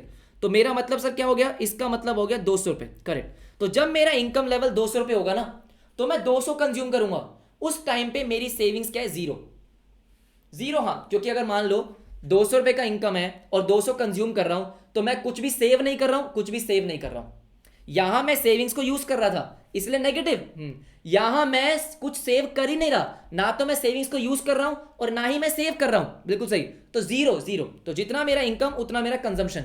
सिमिलरली जैसे ही मैंने अपनी इनकम को इंक्रीज किया 300 पे, जब मेरा इनकम लेवल 300 हो जाएगा दोस्तों, तो क्या होगा? तो बड़ा सिंपल है, 0.75 मल्टीप्लाई बाय 300। तो 300 मल्टीप्लाई बाय 75 प्लस 50, सर ये हो जाएगा 275। क्या बात है सर। इनकम लेवल कितना? 300, कंजम्पशन कितना? 275। Very good. तो इसका मतलब दोस्तों ये है कि मैं यहां पे 25 रुपए सेव कर रहा हूं। क्या कर रहा हूं? 25 सेव कर रहा हूं। 300 में से 275 कंज्यूम किया तो बाकी 25 को सेव किया। ये बात तो सही है। एवरीबडी ये सुनो, ऐसे ही मैंने 400 का निकाला। ये तो डेटा हो गया। अब अगर मुझे एपीसी और एमपीसी निकालना होगा तो बहुत सिंपल सी बात है। मुझे बताओ बेटा, एमपीसी तो निकालने की बात ही नहीं है। क्यों? क्योंकि जब आपको कंजम्पशन फंक्शन दे दिया तो कंजम्पशन फंक्शन में एमपीसी दे रखा है। ये 0.75 क्या होता है? स्लोप ही तो होती है। स्लोप क्या होती है? एमपीसी होती है। और वो हमारी सेम रहती है सर, वो चेंज नहीं होती है, कांस्टेंट है। तभी तो हमारा जो ग्राफ है, अगर आप लाइन देखोगे तो वो लीनियर है, मतलब सीधी। और कोई भी लाइन सीधी का मतलब होता है स्लोप कांस्टेंट। बात समझ रहे हो? ठीक है। तो इसका मतलब सर स्लोप नहीं चेंज होने वाली। आपने चेक किया, स्लोप हमेशा 0.75 है। लेकिन अगर आप चेक करोगे एपीसी को, तो सर एपीसी को हमें यहां पे समझना पड़ेगा। ठीक है, देखो पहले वाले इनकम लेवल पे एपीसी इनफाइनाइट। क्यों? क्योंकि 50 डिवाइड बाय 0 करेंगे तो मतलब अनडिफाइंड होता है। क्या होता है? अनडिफाइंड। तो इसका मतलब अनडिफाइंड है। लेकिन उसके बाद सेकंड नंबर पे 125 कंजम्पशन, 100 रुपए का इनकम 1.25, 1 रुपए की इनकम, हाँ 1.25 का कंजम्पशन। क्या बात है। ये सुनो, तो ये आपका एपीसी है। हाँ जी आपका एपीसी है, ठीक है, ऑलराइट। लेकिन जैसे जैसे आप चेक करोगे इनकम बढ़ रही है, आपका एपीसी कम हो रहा है। दिख रहा है आपको? बिल्कुल दिख रहा है। कि सर जैसे जैसे मेरा इनकम लेवल बढ़ रहा है, देखो ये इनकम लेवल बढ़ रहा है ना, कि 100 हुआ, 200 हुआ, 300 हुआ, 400 हुआ, लेकिन मेरा एपीसी डिक्रीज कर रहा है। क्यों कर रहा है? बहुत लॉजिकल रीजन है कि जैसे जैसे मेरा इनकम लेवल बढ़ रहा है ना, मैं सारा का सारा पैसा खर्च नहीं कर रहा हूं, मैं कुछ पैसे सेव भी तो कर रहा हूं। एवरीबडी सुनो, एपीसी क्या था? टोटल कंजम्पशन अपॉन में टोटल इनकम। सही बात है, स्टार्टिंग में आपका कंजम्पशन लेवल ज्यादा था इनकम से, नेसेसिटी गुड्स होंगे सर, नेसेसरी गुड्स का कंजम्पशन होगा, बिल्कुल सही बात है, इसलिए आप डिस सेविंग कर रहे हो। लेकिन जैसे जैसे आपका इनकम लेवल बढ़ा, वैसे वैसे आपने क्या करा सर, आपका टोटल कंजम्पशन कम होता गया। कम नहीं होता गया, प्रोपोर्शन कम होता गया। आपका कंजम्पशन तो इंक्रीज हो रहा है, लेकिन सर प्रोपोर्शन ऑफ इनकम आपका कम हो रहा है। मैं आपको समझाता हूं मैं क्या बोल रहा हूं। देखो जैसे फॉर एग्जांपल यहां पे हमने बोला 300 रुपए, और यहां कंजम्पशन कितना है 275। इसका मतलब क्या हो गया कि अब आप सारी इनकम कंज्यूम नहीं कर रहे हो, आप कुछ पैसे सेव कर रहे हो। एवरीबडी सुनो, देखो इस 0.75 का मतलब क्या था? 0.75 का मतलब ये था कि जैसे जैसे आपकी इनकम इंक्रीज होगी, वैसे वैसे आप सिर्फ 75% कंज्यूम करोगे, बाकी 25% सेव करोगे। तो ऑब्वियस सी बात है, जैसे जैसे मेरी टोटल इनकम बढ़ेगी, मेरा कंजम्पशन जो है, कंजम्पशन और इनकम का जो प्रोपोर्शन है वो कम हो जाएगा। एवरीबडी सुनो, जैसे आपको दिख रहा है यहां पे, हाँ सर वो कम होता जा रहा है कि मेरा टोटल कंजम्पशन 275 हो गया, लेकिन इनकम 300 हो गई। ऐसे ही अगर आप देखोगे तो यहां पे मेरी क्या हुआ सर, देखो अब यहां पे मेरा इनकम लेवल 100 रुपए से बढ़ा, लेकिन मुझे पता है कि मेरा जो कंजम्पशन लेवल है सर वो 100 रुपए से नहीं बढ़ सकता, वो बढ़ेगा 75 रुपीज से। सर क्यों? एमपीसी 0.75 है ना सर, ये एमपीसी 0.75 का मतलब यही था कि अगर 100 रुपए से इनकम बढ़ेगी तो कंज्यूम 75 ही करूंगा, और बाकी 25 मैंने क्या करा, 25 सेव कर दिया। यस, तो आपका जो टोटल कंजम्पशन है sir in relation to total income वो कम होता जा रहा है, वो कम होता जा रहा है, इसीलिए आपका एपीसी गिरता जा रहा है, गिरता जा रहा है। मजा ही आ गया। ये सुनो, अच्छा देखो नीचे क्या लिखा है, कह रहा है proportion of income. Proportion of income, income का जो प्रोपोर्शन है 400 में से 350, ये इनकम का प्रोपोर्शन है। हाँ जी, स्पेंट ऑन कंजम्पशन डिक्रीज। ये मत समझना कि मेरा कंजम्पशन लेवल डिक्रीज कर रहा है, नहीं, इनकम बढ़ रही है, मेरा कंजम्पशन एक्सपेंडिचर बढ़ रहा है, लेकिन सर इनकम का जो प्रोपोर्शन मैं खर्च कर रहा था वो कम होता जा रहा है, जिसको हमने क्या बोला, एपीसी बोला। आई होप समझ में आ गया होगा, राइट? क्योंकि सर क्या होता है, क्योंकि आप अपने इनकम का कुछ प्रोपोर्शन सेव करना स्टार्ट करते हो, जैसे यहां पे सेव करना आपने स्टार्ट कर दिया। वेरी नाइस, हाँ जी sir, very very very nice. All right sir, यहां तक हो गया, यहां तक हो गया। अब देखो ध्यान से मेरी बात सुनो। सर अब हम क्या करने वाले हैं, इनकम, कंजम्पशन और सेविंग्स तीनों का रिश्ता पढ़ेंगे। अभी हमने थोड़ा थोड़ा पढ़ा कि इनकम बढ़ेगा, कंजम्पशन बढ़ेगा और सेविंग्स भी बढ़ेगी। हाँ जी, ये सुनो, तो यहां पे हमने उस ऊपर वाली टेबल से एक बात समझ ली थी, क्या? कि जैसे जैसे आपका इनकम लेवल बढ़ रहा है, वैसे वैसे आपकी सेविंग्स बढ़ रही है, क्योंकि आप सारा का सारा कंज्यूम नहीं कर रहे ना। हम अपनी इनकम को पूरा का पूरा कंज्यूमर गुड्स में, कंजम्पशन एक्सपेंडिचर में, कंज्यूमर गुड्स के डिमांड में नहीं लगा रहे हैं सर, हम उसमें से कुछ पैसा सेव भी कर रहे हैं। हाँ, सेव भी कर रहे हैं। तो इसीलिए इसका मतलब क्या है कि जो आपकी सेविंग है वो भी इनकम का ही फंक्शन है। इनकम के चेंज होने से ही आपकी सेविंग्स चेंज होती है। तो क्या बोला, saving is also function of disposable income. बिल्कुल सही बात है। ये सुनो, इनकम बढ़ेगा तो सेविंग बढ़ेगा, इनकम बढ़ेगा तो सेविंग बढ़ेगा। सेविंग फंक्शन कैसे निकालेंगे अभी हम समझते हैं। जैसे हमने कंजम्पशन का फंक्शन निकाला कि अगर मुझे किसी भी इनकम लेवल पे मुझे टोटल कंजम्पशन निकालना होता है तो उसके लिए हमारे पास एक कंजम्पशन का फंक्शन होता है। ऐसे ही सेविंग का भी फंक्शन होता है, जो हम बाद में पढ़ेंगे। लेकिन हमने ये पढ़ लिया कि saving is a function of income, और saving is a function of income का मतलब क्या होता है कि हमारी सेविंग चेंज होती है due to change in income. ठीक है, हाँ जी बिल्कुल सही, कि सेविंग हमारा डिपेंडेंट है, किस पे डिपेंडेंट है, इनकम पे डिपेंडेंट है। अब अगर मैं ग्राफ को देखूं तो बहुत ही प्यारा ग्राफ है, एक एक चीज आप आराम से देखेंगे। सबसे पहले फोकस करें किस पे, कंजम्पशन पे। सर कंजम्पशन हमने पहले भी समझा है कि ओरिजिन से स्टार्ट नहीं होता है, थोड़ा ऊपर स्टार्ट होता है, क्योंकि जब आपका इनकम लेवल 0 होता है तब भी आपका कुछ ऑटोनोमस कंजम्पशन होता है। जैसे हमने यहां पे एज्यूम किया 50, तो ये हमारा क्या है, autonomous consumption which is a. ये आपका जा रहा है। हाँ, मजे की बात क्या है, मजे की बात है जितना आपका ऑटोनोमस कंजम्पशन होता है उतनी ही तो आपकी डिस सेविंग होती है। Everybody agree? सर जितना मेरा ऑटोनोमस कंजम्पशन है उतनी ही मेरी डिस सेविंग है। हाँ, तो अगर मेरे को सेविंग की लाइन बनानी है तो सेविंग की लाइन कहां से स्टार्ट होगी सर, नेगेटिव से स्टार्ट होगी। क्योंकि जब आपका इनकम लेवल 0 है, इनकम लेवल 0 पे भी आप 50 रुपीज के गुड्स कंज्यूम करने की सोच रहे हो, यही है ना? सर मेरे को 50 रुपीज के गुड्स तो चाहिए, मेरा कंजम्पशन एक्सपेंडिचर 50 रुपए तो होगा ही होगा, तो इसका मतलब आप 50 रुपए की सेविंग्स कम करने वाले हो ना, मतलब सेविंग्स यूज करने वाले हो ना। हाँ, डिस सेविंग्स है, तो आपकी सेविंग स्टार्ट ही कहां से हो रही है सर, माइनस से स्टार्ट हो रही है।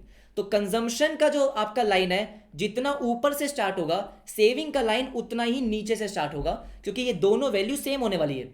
जितना ऑटोनोमस कंजम्पशन होता है उतना ही मेरा डिस सेविंग भी होता है। तो ये नीचे से स्टार्ट हुआ, नीचे से स्टार्ट हुआ। अब यहां पे हम आगे पढ़ेंगे, लेकिन मैं आपको यहीं पे समझा देता हूं कि देखो ध्यान से मेरी बात सुनो, ध्यान से मेरी बात सुनेंगे। ओके, यहां पे क्या होता है, जब आपकी सेविंग जीरो हो जाती है, सर यहां पे मेरी सेविंग जीरो हो रही है ना, देखो ये हमारा सेविंग का लाइन है, बिल्कुल सही बात है, राइट। सेविंग का लाइन आपके एक्स एक्सिस को जहां पे टच करता है वो जीरो है, हाँ जी बिल्कुल जीरो है। तो ये सेविंग का लाइन मेरा जीरो हो रहा है, बिल्कुल जीरो हो रहा है। अब ध्यान से समझो, सेविंग का लाइन जीरो कब होगा सर, सेविंग का लाइन जीरो तब होगा जब जितना आपका कंजम्पशन है उतनी ही आपकी इनकम होगी। ऊपर पढ़ा था हमने, ऊपर हमने क्या पढ़ा था सर, ऊपर हमने पढ़ा था कि यहाँ पे 200 वाले लेवल पे, कि जब आपका इनकम लेवल 200 रुपए का था, मेरा कंजम्पशन भी 200 रुपए का था। सर ये सुनो, बिल्कुल सही बात है, ये दोनों इक्वल थे, दोनों इक्वल थे, इसलिए मेरा सेविंग्स जीरो था। तो यहाँ पे जीरो है, ये मैं आपको आगे दिखाऊंगा अभी, ठीक है। अब उसके बाद क्या हो रहा है, क्योंकि सर इनकम के इंक्रीज होने से, इनकम इंक्रीज हो रहा है, इनकम इंक्रीज हो रहा है, और मेरा सेविंग भी इंक्रीज हो रहा है, इसलिए वो अपवर्ड स्लोपिंग है। सिंपल, हाँ जी सिंपल, ठीक है। अब अगर मेरे को सेविंग वाली लाइन की स्लोप निकालनी है, तो स्लोप तो बेटा सेम तरीके से निकलती है, आप किसी मर्जी लाइन की निकाल लो। क्या फंक्शन है सर, क्या फॉर्मूला है उसका, change in Y axis divide by change in X axis. यहाँ पे वाई एक्सिस में सेविंग्स और कंजम्पशन दोनों प्लॉट है, हाँ जी। तो चेंज इन सेविंग्स अपॉन में चेंज इन इनकम, और इसको हमने क्या बोला, इसको हमने बोला मार्जिनल प्रोपेंसिटी टू सेव। इसका मतलब क्या है कि जब आपकी इनकम 1 रुपए से बढ़ रही है, तो आपकी सेविंग्स कितने रुपए से बढ़ रही है। जब आपकी इनकम क्या हो रही है, इनकम इंक्रीज हो रही है, तो आपकी सेविंग इंक्रीज हो रही है। तो एमपीएस आपको क्या बताएगा, एमपीएस आपको बताएगा कि इनकम अगर 1 रुपए से बढ़ी, तो मेरी सेविंग्स जो है वो कितने से इंक्रीज हुई है। सिंपल सी बात, हाँ जी बहुत सिंपल सी बात है। आगे पढ़ेंगे, आगे पढ़ेंगे। देखो जैसे फॉर एग्जाम्पल हमने यहाँ पे एग्जाम्पल लिया कि आपका इनकम लेवल जीरो है, ऑल राइट सर जीरो है, कोई दिक्कत वाली बात नहीं है, ठीक है। आप उस टाइम पे कंज्यूम कितना कर रहे हो, 50, ये आपका ऑटोनोमस कंजम्पशन हो गया, राइट। और आपका सेविंग्स कितना हो जाएगा, -50, यस। यहाँ पे एमपीसी एमपीएस नहीं निकलता, क्योंकि एमपीसी एमपीएस तब निकलता है जब इनकम में चेंज आता है। आपकी इनकम में चेंज आया, सर इनकम में चेंज कितना आ गया, 150, तो आपने 150 रुपीज से अपनी इनकम को इंक्रीज कर दिया, क्या कोई दिक्कत वाली बात है, नहीं। आपकी कंजम्पशन कितने से इंक्रीज हो गई, सर हमारी कंजम्पशन इंक्रीज हो गई 40 रुपीज से, बिल्कुल सही। तो एमपीसी आपके पास आ चुका है, एमपीसी क्या आ गया, 40 अपॉन में 150, सर 40 अपॉन में 150 0.27। तो 1 रुपए की इनकम इंक्रीज होने पे आपने 0.27 का कंजम्पशन इंक्रीज किया, ये सुनो, ठीक है। जितनी भी आपकी इनकम इंक्रीज हुई है, 27% से आपका कंजम्पशन एक्सपेंडिचर इंक्रीज हुआ है, ऐसा बोल सकते हैं, हाँ ठीक है। अब सेविंग की बात करते हैं। सर सेविंग्स पहले कितनी थी, -50। अब मुझे एक बात बताओ, अगर इनकम अब 150 रुपये है, 150 रुपीज़ है, मैं 90 रुपीज़ कंज्यूम कर रहा हूँ, तो ऑब्वियस ही बात है ना, बाकी के बचे हुए 60 मैं सेव कर रहा हूँ।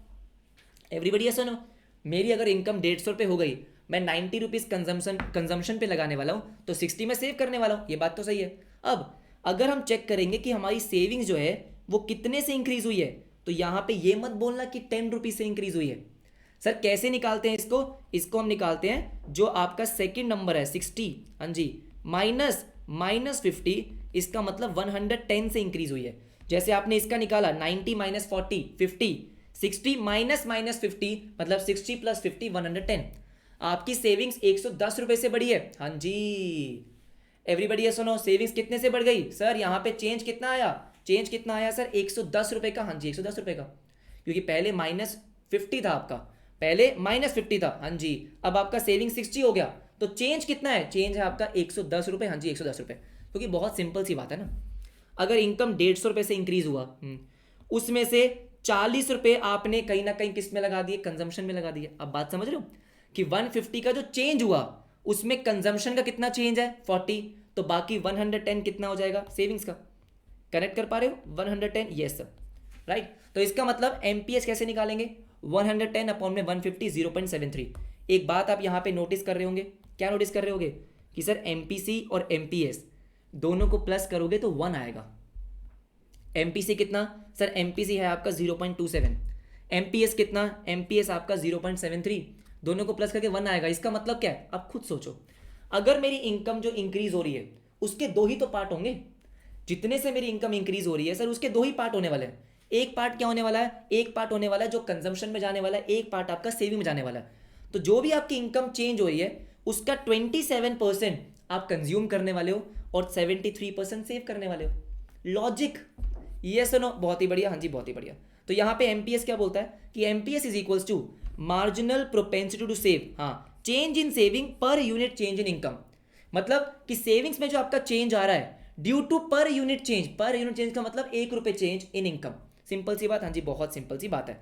ऐसे ही जैसे हमने वहां पे निकाला था एपीसी, एपीसी का मतलब क्या था, टोटल कंजम्पशन और टोटल इनकम का रिलेशन, कि अगर ये टोटल इनकम इतनी है तो आप उसका कितना प्रोपोर्शन कंजम्पशन कर रहे हो, टोटल कंजम्पशन, हाँ जी। ऐसे ही आपका एपीएस होता है कि आपकी टोटल इनकम में से टोटल सेविंग्स कितनी हो रही है, S upon Y. Very simple, कोई दिक्कत की बात नहीं। अब यहाँ पे कुछ फॉर्मूलेज हैं, उनको समझते हैं। एपीसी का फॉर्मूला क्या था सर, टोटल कंजम्पशन अपॉन में टोटल इनकम, सी अपॉन में वाई। कोई दिक्कत नहीं, कोई दिक्कत नहीं। ऐसे ही एपीएस का फॉर्मूला क्या था, टोटल सेविंग अपॉन में टोटल इनकम, एस अपॉन में वाई। कोई दिक्कत नहीं, कोई दिक्कत नहीं। एवरीबडी यस नो, अच्छा ठीक है। अब देखो ध्यान से समझो, अगर मैं इन दोनों को प्लस करूंगा, एपीसी और एपीएस को प्लस करूंगा, मतलब C upon Y plus S upon Y, करेंगे बिल्कुल करेंगे। अगर मैंने C upon Y plus S upon Y को प्लस किया, आपका डिनोमिनेटर सेम है, तो सी प्लस एस हो जाएगा। हाँ बेटा हम पढ़कर आए थे ना कि income is equals to C plus S, कि जो भी आपकी इनकम होती है वो या तो आप कंज्यूम कर रहे हो या तो सेव कर रहे हो, तो income is equals to C plus S. तो आपके न्यूमरेटर में क्या आ रहा है, सी प्लस एस, डिनोमिनेटर में वाई है, हाँ जी। सी प्लस एस को वाई बोलते हैं, तो वाई अपॉन में वाई 1 आ गया। ये मैंने आपको ऊपर पहले ही दिखा दिया था, ये तो मैंने आपको एमपीसी का दिखाया। सर एपीसी में भी ऐसा ही होता है क्या, हमने कहीं पे निकाला हुआ है, नहीं कहीं निकाला नहीं हुआ, मैं आपको निकाला हुआ है सर। एपीसी एमपीसी नहीं, एपीएस नहीं निकाला, किसी और आई थिंक टेबल में निकाला होगा, मैं आपको आगे दिखाऊंगा। सिंपल सी बात क्या है सर, एपीसी और एपीएस आपका क्या आता है, 1 आता है, हाँ जी 1 आता है। जैसे फॉर एग्जांपल अगर इसका भी आप निकालना चाहो तो निकाल के देखो, आंसर क्या आएगा, 1 आएगा, 1 आएगा, ठीक है। क्योंकि सिंपल सी बात है ना, अगर मैं बोल रहा हूँ टोटल इनकम, हाँ जी, तो टोटल इनकम का कुछ पार्ट कंज्यूम किया है और टोटल इनकम का कुछ पार्ट सेव किया है, तो दोनों को प्लस करेंगे तो टोटल इनकम के इक्वल ही आएगा। इसलिए क्या बोला गया कि एपीसी और एपीएस आपका 1 ही होता है, हाँ जी 1 ही होता है, ठीक है। सिमिलरली एमपीसी और एमपीएस भी 1 ही होता है, जैसे हमने ऊपर पढ़ा भी है। क्योंकि देखो बात सिंपल सी है, यहां पे जो आप रिलेशन निकाल रहे हो वो इनकम के साथ निकाल रहे हो, यहां पे टोटल इनकम के साथ, यहां पे चेंज इन इनकम के साथ। जब मैं एपीसी की बात करता हूं या फिर एपीएस की बात करता हूं, एवरेज की बात कर रहा हूं, तो वहां पे हम क्या कर रहे हैं सर, टोटल इनकम और total consumption, total income total saving, income के 2 ही पार्ट हो रहे हैं, या तो इनकम कंजम्पशन में जा रही है या सेविंग्स में जा रही है, तो वो इक्वल ही आएगा, दोनों को प्लस करोगे 1 ही आएगा। सिमिलरली एमपीसी और एमपीएस में क्या कर रहे हो कि जितने से आपकी इनकम चेंज हो रही है, इनकम जो आपकी चेंज हो रही है, अब जितने से आपकी इनकम चेंज हुई है वो या तो कंजम्पशन में जाएगा या सेविंग में जाएगा। जैसे मैंने आपको ऊपर बताया कि आपकी इनकम 150 रुपए से चेंज हुई, हाँ, उसमें से 40 रुपीज आपके कंजम्पशन में चले गए और 110 आपके सेविंग में गए। तो सर अगर मैं इन दोनों को प्लस करूंगा तो आएगा तो 1 ही सर, मतलब 150 आएगा ना, हाँ, तो वो इनकम के इक्वल आएगा। मैं ये कह रहा हूं सर, वो दोनों क्या आएंगे, इनकम के इक्वल आएंगे, हाँ जी इनकम के इक्वल आएंगे। तो यहाँ पे मैंने आपको दिखाया हुआ है कि MPC is equals to change in consumption upon में change in income plus change in saving upon में चेंज इन इनकम। ये हमारा एमपीसी और एमपीएस का फॉर्मूला है। अगर मैं दोनों को प्लस कर देता हूं तो वही अगेन क्या आ जाएगा, ऊपर आ जाएगा change in consumption plus change in saving. अभी हमने पढ़ा कि चेंज इन कंजम्पशन और चेंज इन इनकम और चेंज इन सेविंग्स, जैसे मैंने आपको ऊपर दिखाया कि सर ये मेरा चेंज इन कंजम्पशन है, कितना है 40, ये मेरा चेंज इन सेविंग्स है, कितना है 110। अरे बाबा रे बाबा, ये दोनों आपका अगर प्लस करोगे तो चेंज इन इनकम के ही तो इक्वल आएगा। तो वही बोल रहा हूं पीछे भी, ठीक है। ये इनका डेरिवेशन है, लेकिन बहुत सिंपल सी बात है, आप आराम से समझ जाओगे कि एपीसी एपीएस को प्लस करोगे तो 1 आएगा, एमपीसी एमपीएस को प्लस करोगे तो 1 आएगा। अब यहां पे ध्यान से मेरी बात सुनो, ठीक है, हाँ जी। एमपीसी को हम क्या बोलते हैं सर, बी बोलते हैं। ऊपर लिखा था ना हमने, जब मैंने आपको कंजम्पशन फंक्शन दिखाया था तो वहां पे हमने क्या लिखा कि C is equals to A plus B Y, तो हमारा एमपीसी क्या था, बी। यस सर, बिल्कुल सही बात है, ठीक है। बी मैंने लिख दिया एमपीसी को, एमपीएस को मैंने सर एमपीएस को मैंने क्या लिखा, एमपीएस को मैंने एमपीएस ही रहने दिया, इज इक्वल्स टू 1। तो क्या इसका मतलब ये है दोस्तों कि MPS is equals to 1 minus B. बात तो सही है कि MPS is equals to 1 minus B. हाँ ऐसा मैं लिख सकता हूं, बिल्कुल लिख सकता हूं। अब मजा आएगा देखो। अब कई बार क्या होता है, एमसीक्यू बनता है कि भाई इस 1 माइनस बी का मतलब क्या है, तो आपकी बुक में ना कुछ टेक्निकल लाइन दे रखी है, और कई बार एमसीक्यूज ना इन्हीं लाइन से बन जाते हैं एग्जैक्ट, तो वो लाइन हमको समझना बहुत इंपॉर्टेंट है। क्या बोलता है, if 1 unit increase in disposable income, अगर आपकी जो डिस्पोजेबल इनकम है वो 1 रुपये से बढ़ा दी जाए, leads to an increase of B units. अच्छा, क्या मतलब है इसका sir, leads to increase of B units, इसका मतलब क्या है, बी मतलब आपका वो कंजम्पशन की स्लोप। हाँ जी, तो अगर आपकी इनकम 1 रुपये से बढ़ेगी तो आपकी कंजम्पशन जो है वो कितने से बढ़ेगी, बी यूनिट्स। जैसे फॉर एग्जांपल अगर आपका एमपीसी जो होता है, जो आपका बी होता है, वो हमारे ऊपर वाले क्वेश्चन में 0.27 था ना। हाँ, तो इसका मतलब क्या है कि जब आपकी इनकम 1 रुपये से बढ़ेगी तो आपका कंजम्पशन 0.27 से बढ़ेगा, यही मतलब है। तो वही बोल रहा है वो, if 1 unit increase in disposable income leads to increase of B units. हाँ, तो कंजम्पशन इतने से बढ़ गया, तो बेटा सेविंग कितने से बढ़ेगा, the remaining 1 minus B. Sir 1 minus B का मतलब क्या है, 1 माइनस 0.27, 0.63। अरे ये क्या था, एमपीएस था। Oh sir this was nothing but MPS. हाँ जी, तो क्या बोला इसने कि if 1 unit increase in disposable income leads to an increase of B units, the remaining 1 minus b is the increase in savings. तो मतलब वही है सर, अगर फॉर एग्जांपल, ठीक है, मतलब बहुत सिंपल है लेकिन घुमा फिरा के लिखना इनको आदत है इनकी। ठीक है, देखो कह रहा है अगर आपकी इनकम 1 रुपये से बढ़ी, ठीक है, तो इसमें क्या होगा, जितना भी आपका एमपीसी है मतलब बी है, यस, तो आपका कंजम्पशन उतने से बढ़ेगा। ऑब्वियस सी बात है, अगर मान लो ये 0.4 है तो कंजम्पशन 0.4 से बढ़ेगा, और बाकी जो 1 माइनस बी है, जिसको हम क्या बोल देते हैं, एमपीएस बोल देते हैं, जिसको मैंने क्या बोला 1 माइनस बी, तो कितना आ गया 0.6, तो आपका सेविंग 0.6 से बढ़ेगा। वही बोल रहा है, हाँ जी वही बोल रहा है, राइट। अब यहां पे एक बहुत इंटरेस्टिंग चीज है कि मैं यहां पे सेविंग फंक्शन लिखने वाला हूं, लेकिन वो सेविंग फंक्शन मैं किससे डिराइव करूंगा, कंजम्पशन फंक्शन से। तो कंजम्पशन फंक्शन का यूज करके मैं सेविंग फंक्शन यहां पे लिखने वाला हूं। सर कैसे लिखेंगे, आराम से समझते हैं, देखो ध्यान से मेरी बात सुनो। हमें पता है कि कंजम्पशन फंक्शन क्या है sir, a plus B Y, पता है, हाँ जी बिल्कुल पता है। सिंपल सा मैंने यहाँ पे एग्जांपल ले लिया कि मान लेते हैं आपका a कितना है 20, ऑलराइट, आपका b कितना है 0.6y, कोई दिक्कत है, कोई दिक्कत नहीं है। तो एमपीसी आपका 0.6 है कि अगर आपकी इनकम 1 रुपये से बढ़ेगी तो आपका जो कंजम्पशन है वो 0.6 से इंक्रीज होगा। अब अगर मुझे सेविंग का फंक्शन लिखना है, अब आराम से समझो, ठीक है सर, अगर मेरा ऑटोनोमस कंजम्पशन 20 है तो बेटा ऑटोनॉमस जो आपका कंजम्पशन था वो मेरे सेविंग के डिस सेविंग के इक्वल था। एवरीबॉडी ये सुनो, यहाँ पे हमने पढ़ा था कि भाई जितने से मेरा ऑटोनॉमस कंजम्पशन होता है उतने से मेरा डिस सेविंग होता है। तो यहाँ पे आपके सेविंग फंक्शन में जो ऑटोनॉमस फिगर है, जो कांस्टेंट नंबर है, वो कितना है -50। हाँ जी -50। तो यहाँ पे हमने क्या लिखा कि s इज इक्वल्स टू -20, -20 मतलब -a। हाँ जी -a, जितना आपका a है, a आपका ऑटोनॉमस कंजम्पशन है, तो क्या मैं डिस सेविंग को -a लिख सकता हूं, हाँ लिख सकता हूं, ठीक है, प्लस यस सर, यहां पे आपने लिखा b, b क्या है सर आपका एमपीसी। अगर एमपीसी आपका b है तो हमने ऊपर क्या पढ़ा, ऊपर पढ़ा कि MPC plus MPS, MPC plus MPS 1 है, यस सर, और आपका एमपीएस कितना है sir 1 minus B, right. Everybody yes सुनो, तो मैंने जो एमपीएस है, जो हमारी स्लोप है, उसको मैंने क्या लिख दिया 1 माइनस बी इनकम। तो मतलब सेम है सर, हमारा जो कंजम्पशन फंक्शन था a plus B Y, a plus B Y को हमने किस तरीके से लिखा sir, a plus B Y को हमने लिखा है -a plus 1 minus b Y. Simple सी बात, हाँ जी बहुत सिंपल सी बात है। एक एग्जाम्पल देखते हैं, 2-3 एग्जाम्पल देखेंगे, आपको समझ में आएगा। देखो ध्यान से मेरी बात सुनो, आंसर को हटा देते हैं, इधर आओ। क्या बोलता है कह रहा है if autonomous consumption is 2000 rupees. बेटा ऑटोनोमस कंजम्पशन का मतलब क्या हो गया, हमको क्वेश्चन में क्या दे रखा है, a 2000, हाँ जी 2000, कोई दिक्कत नहीं है। फिर हमको दे रखा है b 0.8। अब देखो क्या बोलता है, calculate the total savings at the income level of 20,000।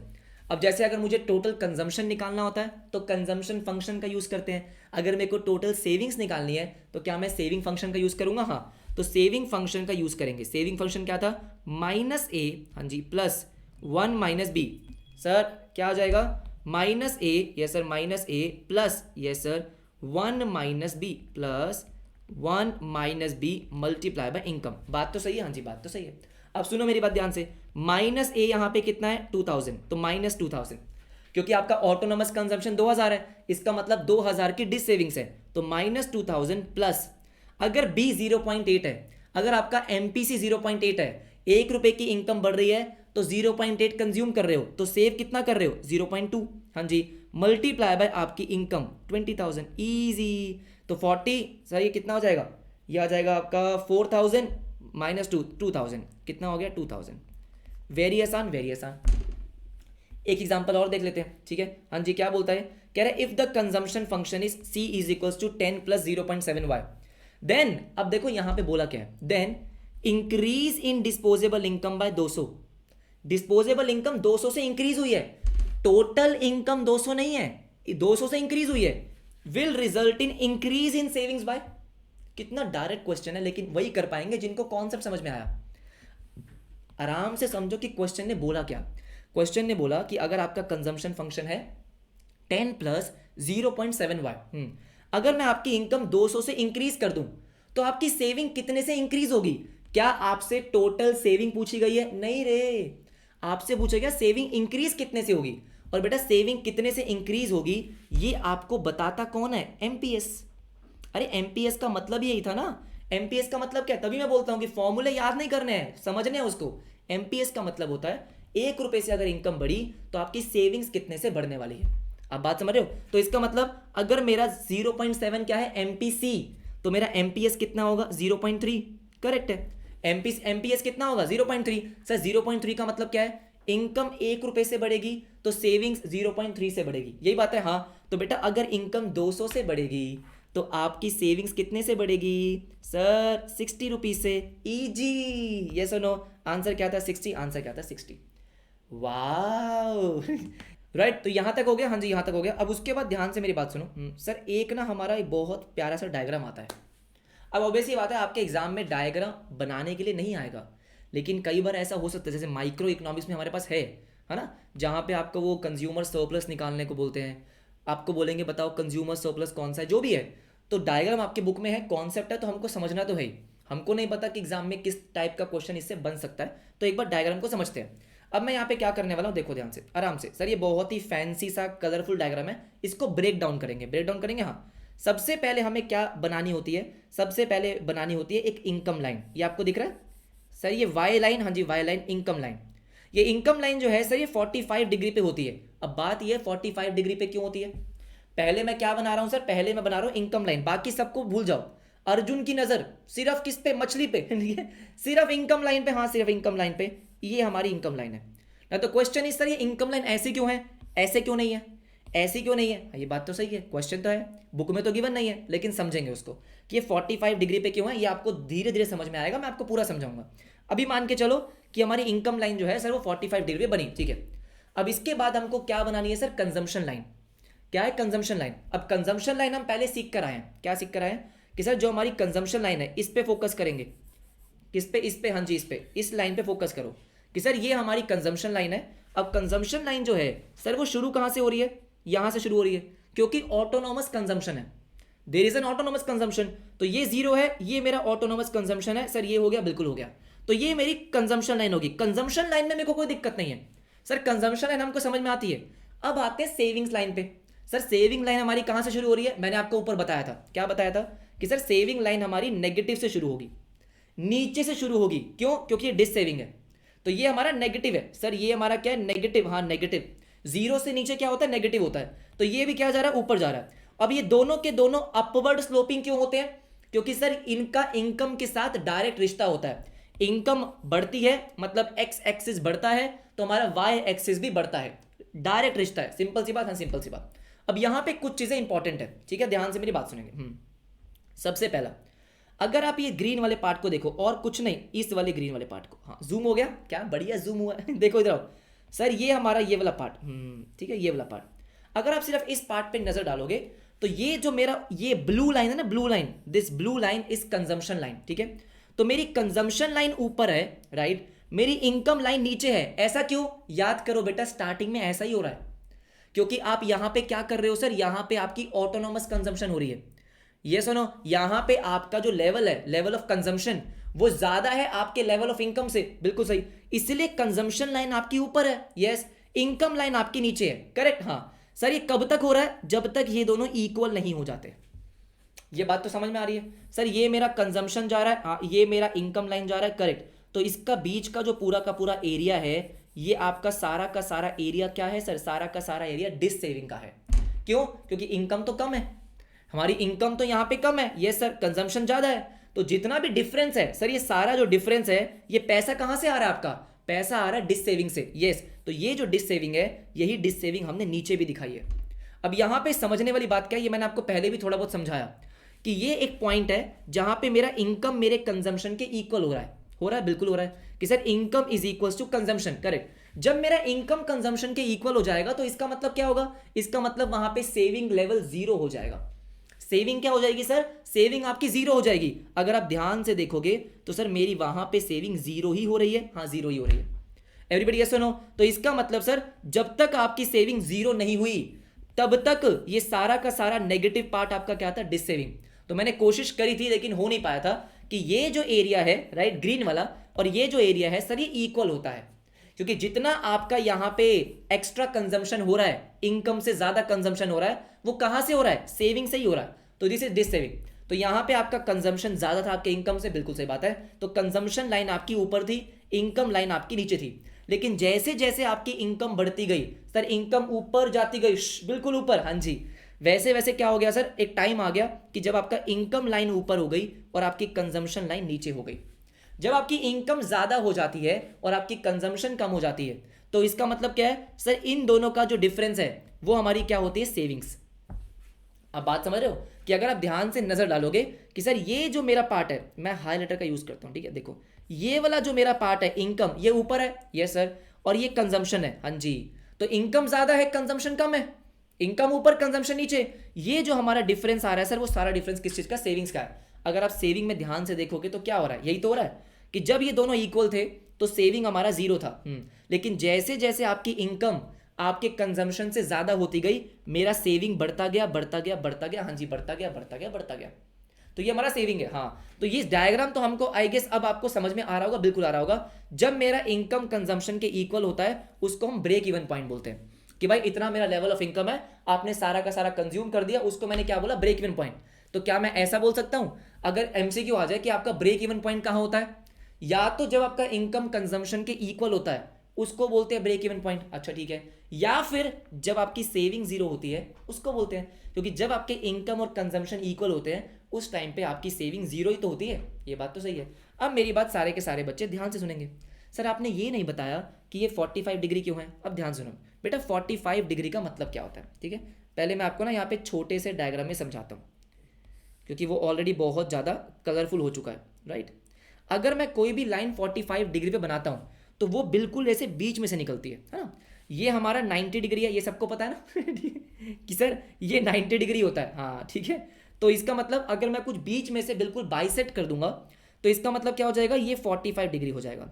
और 45 डिग्री का मतलब होता है कि सर ये वाला जो पार्ट है और जो ये वाला पार्ट है ये इक्वल होता है, मतलब लेफ्ट हैंड साइड और राइट हैंड साइड दोनों इक्वल होंगी, तभी तो वो बीच में से निकला। अगर मैं यहां पे बाइसेक्ट कर रहा हूं तो मतलब सर ये वाला जो पोर्शन, हाँ, और ये वाला पोर्शन इक्वल होता है, उसको बोलते हैं 45 डिग्री। हमको समझ में आता है, समझ में आता है। अब सुनो मेरी बात ध्यान से, एवरीबडी लिसन। अब देखो मैं अपनी इनकम का कुछ पार्ट क्या कर रहा हूं सर, कंज्यूम कर रहा हूं। तो यहां पे मैंने कंजम्पशन लाइन बनाई, बिल्कुल बनाई, हाँ जी बिल्कुल बनाई। एक मेरी सेविंग लाइन भी आएगी, लेकिन ध्यान से मेरी बात सुनो, ठीक है। अब यहाँ पे हो क्या रहा है, हो ये रहा है, जैसे मैं आपको यहीं पे समझा दूं। अब यहाँ पे क्या हो रहा है, ये आपका कंजम्पशन लाइन है, दिस इज कंजम्पशन लाइन, हाँ कंजम्पशन लाइन। ये आपका सेविंग लाइन है, करेक्ट। हाँ, पहले मुझे बताओ कोई भी लेवल ले लो, जैसे ये वाला लेवल है, अरे वो कहाँ गया ये सर, जैसे ये वाला लेवल है, आराम से समझो, एग्जाम के लिए उतना इंपॉर्टेंट नहीं है, ठीक है। ये लेवल है, हाँ, तो इस लेवल पे आपकी टोटल इनकम इतनी है बेटा। इनकम लाइन पे जहां पे आप टच करोगे वही तो आपकी टोटल इनकम है, हाँ। तो ये आपकी टोटल इनकम आ रही है sir, this is my total income. मैंने क्या बोला सर, ये मेरा इनकम है ना, मैंने एक्स एक्सिस पे किसको प्लॉट करा है, इनकम पे। Sir this is my income, this is my income, हाँ जी दिस इज माई इनकम। कोई दिक्कत वाली बात नहीं, कोई दिक्कत वाली बात नहीं है, इतनी बात हमको समझ में आती है, ठीक है। फिर मैंने यहाँ पे कंजम्पशन और सेविंग को प्लॉट कर रखा है, हाँ। इस इनकम लेवल पे मेरा कंजम्पशन इतना है, क्या मैं सही बोल रहा हूँ, हाँ सर मैं सही बोल रहा हूँ। मेरा कंजम्पशन कितना है, इतना है, हाँ। और अगर सेविंग्स की बात करें सर, ये मेरी सेविंग्स है, आराम से समझो, ठीक है। जो मेरे इनकम और कंजम्पशन के बीच में है, इनकम माइनस कंजम्पशन, क्या वो सेविंग होती है, हाँ वो सेविंग होती है। तो ये जो गैप है सर, ये वाला जो गैप है, हाँ जी ये सेविंग है, हाँ ये सेविंग है। और अगर मैं सेविंग लाइन से निकालूंगा तो इस इनकम लेवल पे मेरी सेविंग ये है। मजे की बात क्या है, ये दोनों इक्वल है, आप आराम से समझो बेटा, अगर मैं सेविंग लाइन का यूज करके सेविंग निकालना चाहता हूं, तो इस इनकम लेवल पे मेरी सेविंग इतनी है, यही बात है सर, ये मेरा इनकम लेवल है, करेक्ट, और इतनी मेरी सेविंग है, यस। तो ये मैंने सेविंग वाले लाइन से निकाली, लेकिन अगर मैं कंजम्पशन लाइन और इनकम लाइन का यूज करके निकालूंगा तब भी आ जाएगा, क्योंकि इनकम लाइन और कंजम्पशन लाइन के बीच में क्या होती है, सेविंग होती है। इतनी बात समझ में आती है? तो ये सेविंग हो या ये सेविंग हो, इक्वल है, इक्वल है। अब ध्यान से समझो, अब आपको समझ में आ जाएगा। देखो मैंने क्या बोला, मैंने बोला सर ये मेरा टोटल क्या है, ये मेरा टोटल इनकम है, करेक्ट, हाँ जी। ये मेरा टोटल कंजम्पशन है, करेक्ट करेक्ट। और ये मेरा ऊपर वाला क्या है सर, ऊपर वाला मेरा क्या है सर, आपका सेविंग, हाँ जी सेविंग। अब आराम से समझ लो। सर क्या ये आपको इक्वल नहीं है? ये वाला पार्ट यस और ये वाला पार्ट इक्वल है, ये सर इक्वल है। क्यों इक्वल है? क्योंकि बेटा कंजम्पशन और सेविंग्स को अगर मैं प्लस कर दूंगा तो वो इनकम ही तो आएगा। अब आराम से समझो, मैं यहाँ पे क्या कर रहा हूँ सर, ये देखो, यहाँ पे मैंने क्या करा, यहाँ पे मैंने ये करा कि ये मेरा टोटल कंजम्पशन है, क्या है, टोटल कंजम्पशन, राइट। ये मेरी सेविंग्स है, हाँ जी। अगर मैं इन दोनों को प्लस कर रहा हूँ, क्या कर रहा हूँ, इन दोनों को प्लस कर रहा हूँ, यस सर, कंजम्पशन और सेविंग को प्लस कर रहा हूँ, क्या वो इनकम आएगा, इनकम आएगा। इसका मतलब सर ये वर्टिकल पार्ट और ये हॉरिजॉन्टल पार्ट क्या इक्वल हो गए, इक्वल हो गए।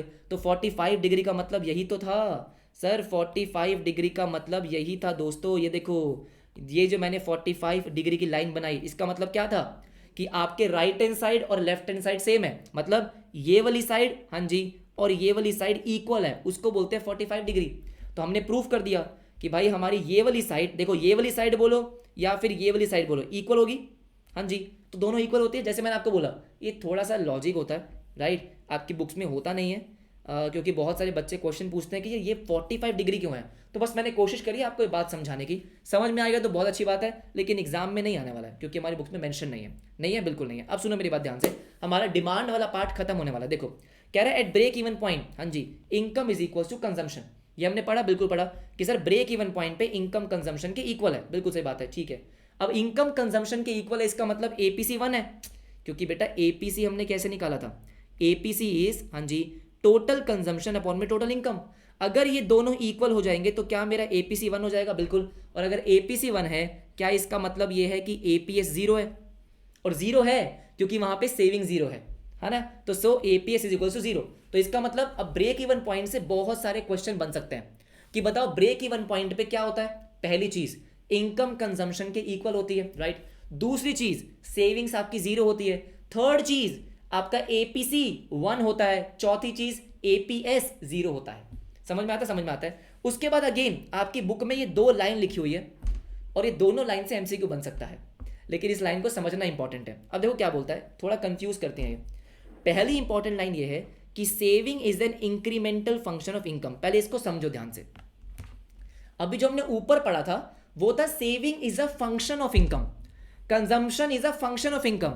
इनकम के चेंज होने से सेविंग चेंज होती है, इनकम के चेंज होने से सेविंग्स चेंज होती है, कंजम्पशन चेंज होता है। तो वो हो गया क्या sir, saving is a function of income, consumption is a function of income. यहां पे एक वर्ड ऐड कर दिया गया, इंक्रीमेंटल फंक्शन ऑफ इनकम।